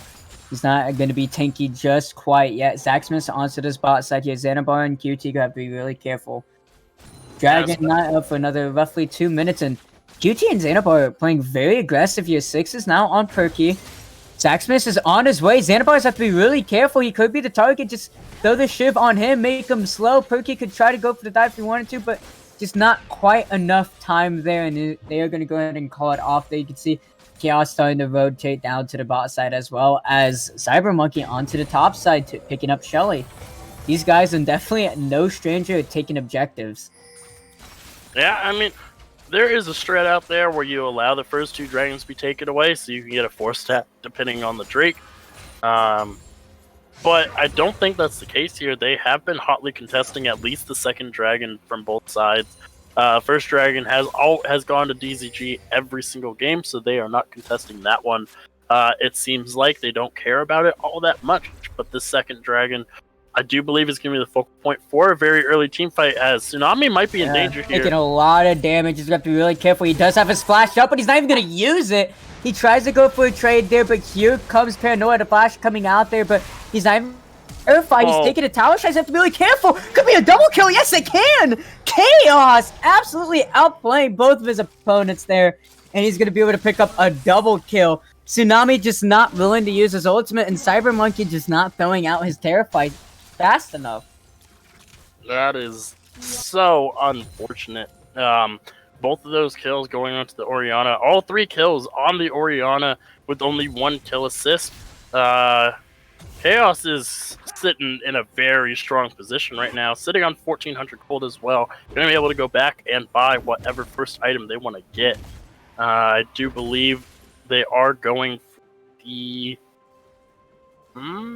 Yeah, it is going to be the Ludens. Okay. Ludens. I was thinking it was either the Ludens or the Yandries, but I can't remember the exact build or the Yandries. That's why. Jake is going to be started from BSG here, though. Cyber may be possibly looking for a steal, but he's not going to be able to quite get it. Super Mega Death Rocket, not going to be able to quite pick it up either. A little too late onto that one. And there's going to be, once again, 1-1 Drake even, just like last game. Yeah, and we are going to get the Infernal. It is going to be an Infernal Soul, and both these teams will very much enjoy an Infernal Soul. And usually some games end so quickly that we don't get to see Soul come out, but these have been very long games between these two teams. As we got another fight. Looking for something here onto QT. Flash out about pulverizing. That's going to go off there. Here comes the phase rush. He's going to take a lot of damage. QT is just being stuck on from Gurgle Creep is also on his way there. One more auto will be fine. A double shockwave. Gurgle Creep has to get the hell out of town, and then he will, but it won't be enough. Really good Kadim on Santa, but Headbutt and Pulverize is going to be used once again. Going to lock down the rest of those troublemakers there, and it is going to be a triple play for BSG. They only lose one in Giggle Creep, but it's not going to matter. Another kill going to go over to Chaos, one over to Giggle Creep, and one kill just end up going to Zaxmas. Not a single going on the support. That's exactly what you want in BSG, and what a really well done play, and roam from Chaos as well. Yeah, both mid laners to Seraphine did not decide to show up there. Zaxxum is playing with fire once again. I'm always worried every time I see his health bar when he's going after that red buff there. Ty is lovely. Ty's gonna go for it, but here comes the enemy Nocta, but it's not gonna matter because it's just gonna be turning into a 1v1 though. But I don't think he's gonna be able to quite get this. You can see he's getting close to the wall so he can flash over. Really well done from him. The Mastery Emote beat him, and he is going to be able to survive from that. Does have to use his flash, but he's not going to mind that at all, seeing how his team is so far ahead in the rest side of the map. Yeah, and we do see Perky is chasing Xanabar off. Oh no, Headbutt Pulverize. That's not going to land. Xanabar going to be caught out of position. Perky going to pick up that one. Little bit of a mad cow there saying, you take my word, I take your life. And he is going to be able to pick up a kill for himself. Then now the only one without a kill is now range top, so he's hopefully going to be looking for one in here in the next couple minutes. Yeah, it's like every time we look at these top laners, it's like the rest of the map is on fire, and these top laners are just kind of chilling, farming up. Be careful here. Ty 3 is here. He's going to go ahead and use the Hallucinate, but they know which one is which. But Chaos, oh no, Chaos not again. But it's not going to matter because Cyber's still going to fall down. Zaxmas, a bot dive, is going to be able to pick up a kill onto QT, and Range Tops finally picks up a kill for himself here. And once again, BSG just taking the reins on this game. Yeah, this is starting to be reminiscent game 2. It was like game 1 was like I test the waters, and ever since then they have been on the gas pedal. They have made sure that their tank is full throughout the entire game. And once again, 10 kills to 2, 5,000 gold lead for the side of BSG. They're in a very nice spot for the rest of the game. And with the composition that outscales you and they are ahead in the early game, you have to be worried if you're DZG. I'm never gonna get used to it. One is DZG, the other one's BSG. They both have a G at the end with an S and a Z in the middle. Yeah, figure it out eventually. Oh, you won't. This is the only week you're casting, I think, right? Yeah, sadly, I have to figure it out. You get to watch. Good luck. No, Gurf, I will not say it 10 times fast. You say it 10 times fast. How about that? They're looking for something onto this bot side here. Paranoia is up. They're possibly looking for a dive here. Paranoia is going to be used. Be really careful. Stand United is there. Flash coming out. Run away, Giggle Creep. He's going to fall down, but here comes Perky here. It is going to be Zaxmus over the wall. They're looking for a really strong shockwave there. It's going to find 2. Xenoball going to be very low there. And it looks like Chaos is going to flash over the wall, pick up that kill. Zaxmus going to be able to find a kill on to Cyber Monkey there. Really good save. Is going to find 2, but second map of Unbreakable. Zaxmus, his clone, is going to find a fear onto tie 3. Zaxmus into the backside here. He's going to find as much damage as possible. Eclipse is there. Exhaust. Make sure Zaxmus stays alive from Perky. And tie 3 going to be the next target here. Perky, will he have headbutt pulverize in range? Yes, he will. He's going to take up this tower 1 auto for the stun, but it's not going to be enough because of the Spirit Refuge. Chaos is going to be able to pick up that kill, but after taking another couple turret shots, it is still going to be an ace and overall worthy team fight for BSG as they just absolutely turn that one on a dime. They even got Giggle Creep very early on, but it doesn't matter because Giggle Creep is not the target. It's Chaos. He's just so far ahead, and that was a 4v5. Range Top stayed top that entire time. I was gonna say that. Range Top's had the opportunity to teleport multiple times, but he's like, nah, you guys got this. I'm just gonna take this tower, guys. And he goes ahead, picks up the tower. They get 5 kills for 1. And they are now sitting at a 7,000 gold lead. They are going to look for the dragon, but Zaximus is playing with fire yet again. This time it was with the Infernal Drake, so he was quite literally playing with fire. Ends up backing away from that dragon there. As we are going to see a push down into the mid lane as people are coming back onto the map. The Luden's Tempest is done, and it looks like the Seraph's Embrace, the Archangel's Staff, is going to be the next item on the list. We do see the Fiendish Codex as well, so gonna be quite an interesting build from the Orianna. I do believe the Fiendish Codex would probably build to... Oh no, Xanabar, run away! Get out of there, man! Everybody run away. Orianna ball on an Alistar is a recipe for death. Yeah. Definitely did not want to be near that. We still haven't gotten to see what happens if Shaco is invisible and the ball is on him. I'm not sure if the ball goes as well as... Oh no. Oh no. Be really careful here. The Terrifier is going to make sure he knows which one is which. Type of going to be really careful. Hallucinate is still on his back. He's going to use Paranoia so he can get out of this one live. They're going to go into Chaos though, but a double Shockwave once again is going to delete them. Type 3 has to get the hell out of town. He's going to use the Shadow Dash, but it's not going to be enough. He's going to be pulled back in from range tops. And Tsunami not going to be able to find the stun as they went into the death room. Type 3's days are numbered. He's going to be able to go over the wall, but range top for Solace is going to follow him over the blast pan over the other wall. And he's going to Shadow Dash, but the Flash E's not going to be enough. Type 3 with the happy feet. He's going to slip through the shadows there, and he's going to survive, but still, it is going to be a double kill going over to Chaos as they cannot seem to get on or kill this Orianna. Yeah, this Orianna has been putting on a clinic this game. Chaos saying he is not a Victor one-trick. He plays the Orianna just as well. They are going to take the next dragon, going to move up to 2 dragons in the game. And I was talking about how these games have gone very, very long, and that Soul has been taken both games. But this might be the game where it does not get taken. The game might end before that because there's just no answers from DZG. This is even worse than Game 2. In Game 2, they had Signs of Light, but in this one, they are just struggling to find anything. Yeah, they're definitely not having a good time this game at all.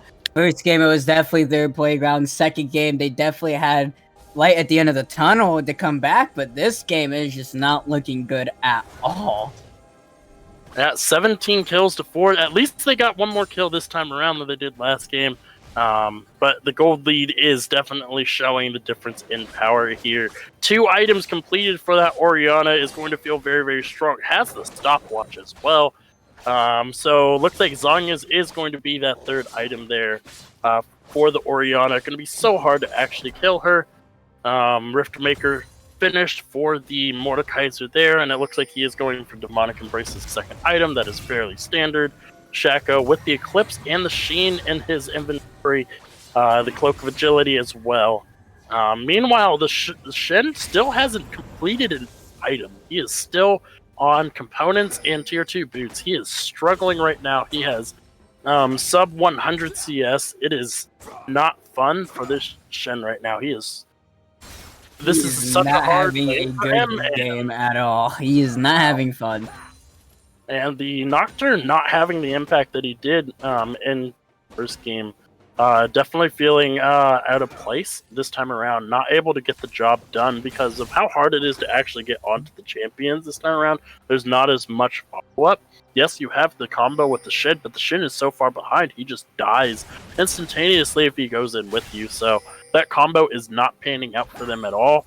And the Mordekaiser is just content to stay in the side lane and farm. They're sending the Seraphine up there because Seraphine's the strongest member for them to defend against this Mordekaiser right now. Yeah, I mean, it sucks, right? Because the Mordekaiser is like such a big deal, but he's only 1-0. He's not even the most fed onto his team. Giggle Creep is actually slightly ahead of him, only like about a couple hundred gold, but still, it just shows just how much in a bad situation they are in. And I mean, it just gets worse for them because they do not outscale this comp at all. They gotta outwit them, and Ban is being started, and they don't have vision on it whatsoever, and it's a Vayne.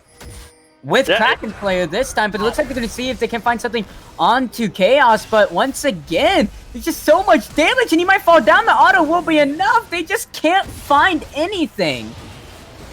The Baron's going to fall down, too. That's a 1,500 gold infusion, plus the purple buff, and I mean, they're going to be wearing purple, and they're going to be looking to wearing the victory jackets after this one, as they're just absolutely demolishing DZG on this one.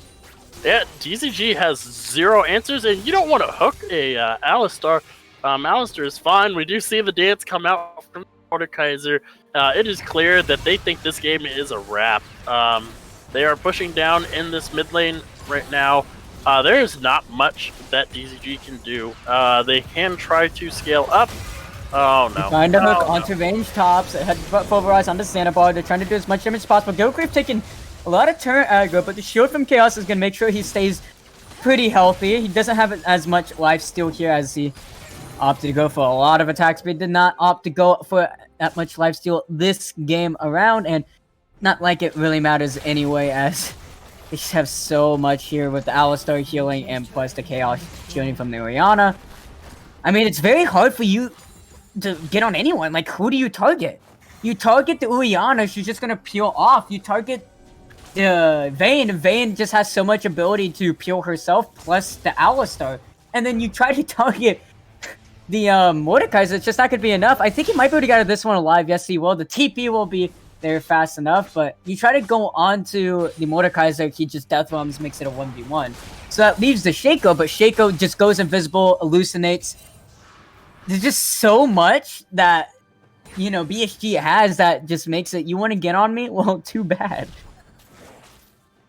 And the only options that he could safely get on without them actively getting away actually is just the Alistar, because Mordekaiser could just go ultimate someone else and then the tether's gone. So, yes, the tether stays on to the Shaco while when he uses his hallucinate, but it doesn't matter because there's still another Shaco auto-attacking you, and it just makes it so easy for the turnaround to happen. It's looking less and less likely that DZG can come back in this game, as the next dragon is picked up very handily. I'm pretty sure Vayne can just pretty much solo the thing at this point, very, very far ahead. Well, I wouldn't say very, very far ahead. Only about 600 gold ahead of her laning opponent. It's really that Orianna. 12,000 gold right now. 6,000, almost 6,000 gold above her laner. Is Yeah, the that's most definitely dangerous. very, very scary. They actually have more than a 10k, about a 12k gold lead overall. So definitely in a very rough spot. To see if they can't find something onto range top. And he just has to find someone to ult, and that's exactly what he did. He ulted onto Tsunami here, but it seems just going to continue to push. He's in a really bad position, though.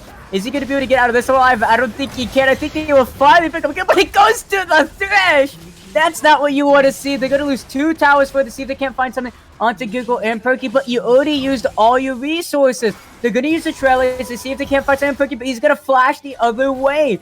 With the Nimbus Cloak, you just aren't going to be able to chase after him. Now they're going to be looking for Chaos and Zaximus, and Giggle Creep to see if he can't continue to push down mid lane. The TP coming out. Can he get out alive? Can he get out? Oh my gosh, yes he can! So close!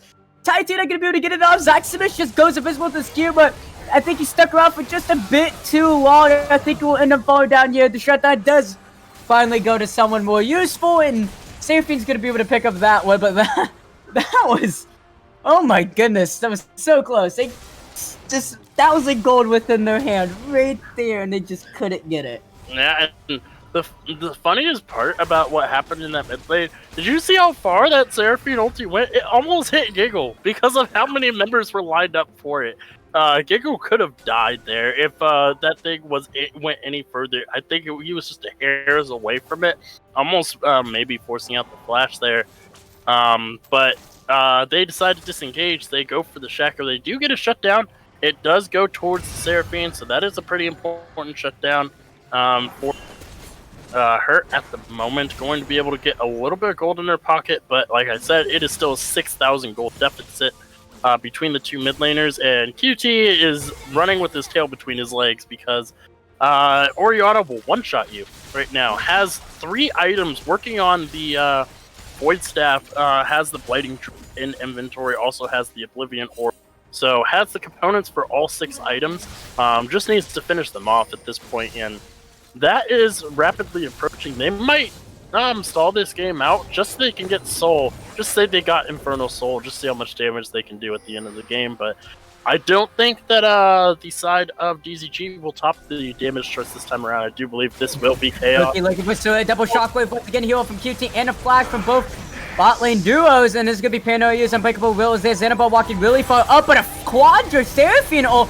This is going to be the turnaround that they need. Send United to the background. A lot of CC champions. Chaos about to fall down, but he's going to go golden. Zaximus selling Xanabal. I think going to be the next target. He has 7 golden himself. Chaos still has not fall. Zaximus fell down over to Tsunami, but I don't think it's going to be enough. Flash, Gilquip's not going to be able to quite get it, but it's not going to matter. With red buff and enough damage, he will burn down the enemy 80 carry, and this is going to be an ace. Zaximus being the only one falling down here, and this is just going to be it. No soul this time, Dream. No. Looks like you cast a curse there, but it's not going to matter because BSG were destined to win this game just with the way they've been playing. A best out of 3 series went to three games, and it's going to be actually technically a reverse sweep for BSG. So good job on them as they played these games phenomenally. Yeah, and that was the Chaos show. If I want to give anybody a shout out there, 12 it's Chaos on that Orianna. 12-0 and 10, 22 KDA, perfect KDA there. Absolutely beautiful. Destroyed the enemy team. There was nothing they could do. The Shaco camping early just set in motion a chain of events, and and Chaos just played the champion beautifully. Did whiff 1 ultimate, but we'll ignore that because of how well he played the rest of the game. Overall, just a very strong showing from BSG. And yeah, there it is. There's the damage charts, everybody. Finally, the win team has the most damage. Yeah, almost 20,000 damage from the Orianna alone. We hyped up the Giggle's Vayne, but Giggle was the secondary secondary player in this game. This was the Chaos show. 100% BSG absolutely decimated this game, decimated game 2, and ran a close game 1 as well. So proving that they are the better team overall, at least in week 1. So they're probably going. The side of DZG will want revenge the next time these two teams pass one another. So very excited to see what the split holds for us. But right now, BSG is looking very, very strong. Yeah, definitely. They were able to take a game off them for the first game, but it looked a little rough there into mid to late. It looked like BSG was starting to come back, but sadly, that one wrong play at that sole point did deter that from happening. But still, overlooked the fact that game 2 and game 3, BSG just absolutely demolished. They were in the driving seat of both those games for the entire time. Even the double Baron steal from Cyber Monkey in the second game, it did not matter at all. I feel like it was more so they gave them the Baron steal just to bait them in, to be honest, because after both times they pretty much got a team fight win out of it. So really good job from BSG. I'm looking for them in these next coming weeks. Yeah, I 100% agree. I can't wait to see how this split shakes out. We have returning teams with a little bit of shakeup to the rosters. We have brand new teams that we haven't even seen, such as DZG, and returning players as well, Chaos and Giggle. The DZG gave them a run for their money for a bit there in that game 1, but faltered in game 2 and 3. I do think DZG is still a very strong team, still able to go toe-to-toe with some of the better teams that I do think are going to be in this league. The returning champions, PvE, are also here. I do believe they went 2-0 tonight, so we have to keep an eye on this split. So... Yeah, definitely. I mean, I have no other words for this aside from QT just being I would say the MVP. QT just I feel like just from all 3 games, yes, his KDAs don't look too good in game 2 and game 3, but in general he played the games really well, so I give him the MVP. Yeah, I am going for the team that yes. lost. All right, well, ladies and gentlemen, we're going to put the player of the game vote, although I think we all know who it is going to go to. This is going to be the end of the games for tonight, but please stick around as we go over the player of the game and any final comments, questions, concerns that Griff may have.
Hello, ladies and gentlemen, and welcome back to the end of the first week of our LAS Premade League. We got our final player of the game, and it is F Range Tops there on the Mordekaiser going 1-1-13. That is what you voted for, but I think there was a few standout players there on BSG, especially that game 3 there, the Shaco setting up, punishing the overextensions there from DZG, and of course, Chaos just benefiting massively off that those setups as well too. Going huge 12-0-10 on the Orianna, 1-2-16 on the Alistar. Gigglequeef still popping off as well too, 5-2-5. But yeah, amazing stuff. Amazing stuff from Zaximus there on the Shaco there. I see you down in chat. Very well done. But also big shout out to DZG too. Even though games 2 and 3 were a little bit rough there for them, that game 1 was very, very strong from them. So looking forward to seeing them back hopefully on stream. Maybe we see them back in the playoffs too, but great start to the LAS Premade. You gave us a 3-game banger, and I couldn't have asked for anything better. So thank you guys so much to both our teams playing tonight. You guys gave us a really good one to watch. Of course, thank you to all of you out there in chat who were watching tonight. All our new followers coming in as well too. But yes, thank you again so much for participating in those polls and those predictions as well too. It's always nice to see the Twitch chat just popping off tonight for sure. But that will do it for us here tonight at Legends Esports. We will be back again tomorrow night, 8 p.m. EST as always. But it is the start of the LRS Premade League, week number 1. I believe tomorrow on stream we have Merciless Esports Rampage, or RAM, facing off against Falcon Esports Club, or FEC. So you guys can check out all that action tomorrow as our lovely Salt Spreader will bring you all that. And our casters, Jackson or Shogun, and our other caster, hold on, blanking, Karthik joining us as well too. So make sure to come and support the lads tomorrow night as they bring us another lovely show. But that will do it. That will do it for us here tonight. Thank you so much for tuning in, guys. I appreciate each and every one of you guys being here and supporting the stream. If you hadn't already, make sure to hit that follow button and tune into all our streams. But we'll always post in the Discord when we go live. All our links should be somewhere around me here to our Insta, Discord, all that stuff. Make sure to check those out. And we will see you back here tomorrow night. Love you all. Make sure to stay safe and stay healthy. And we will see you next time. Mwah.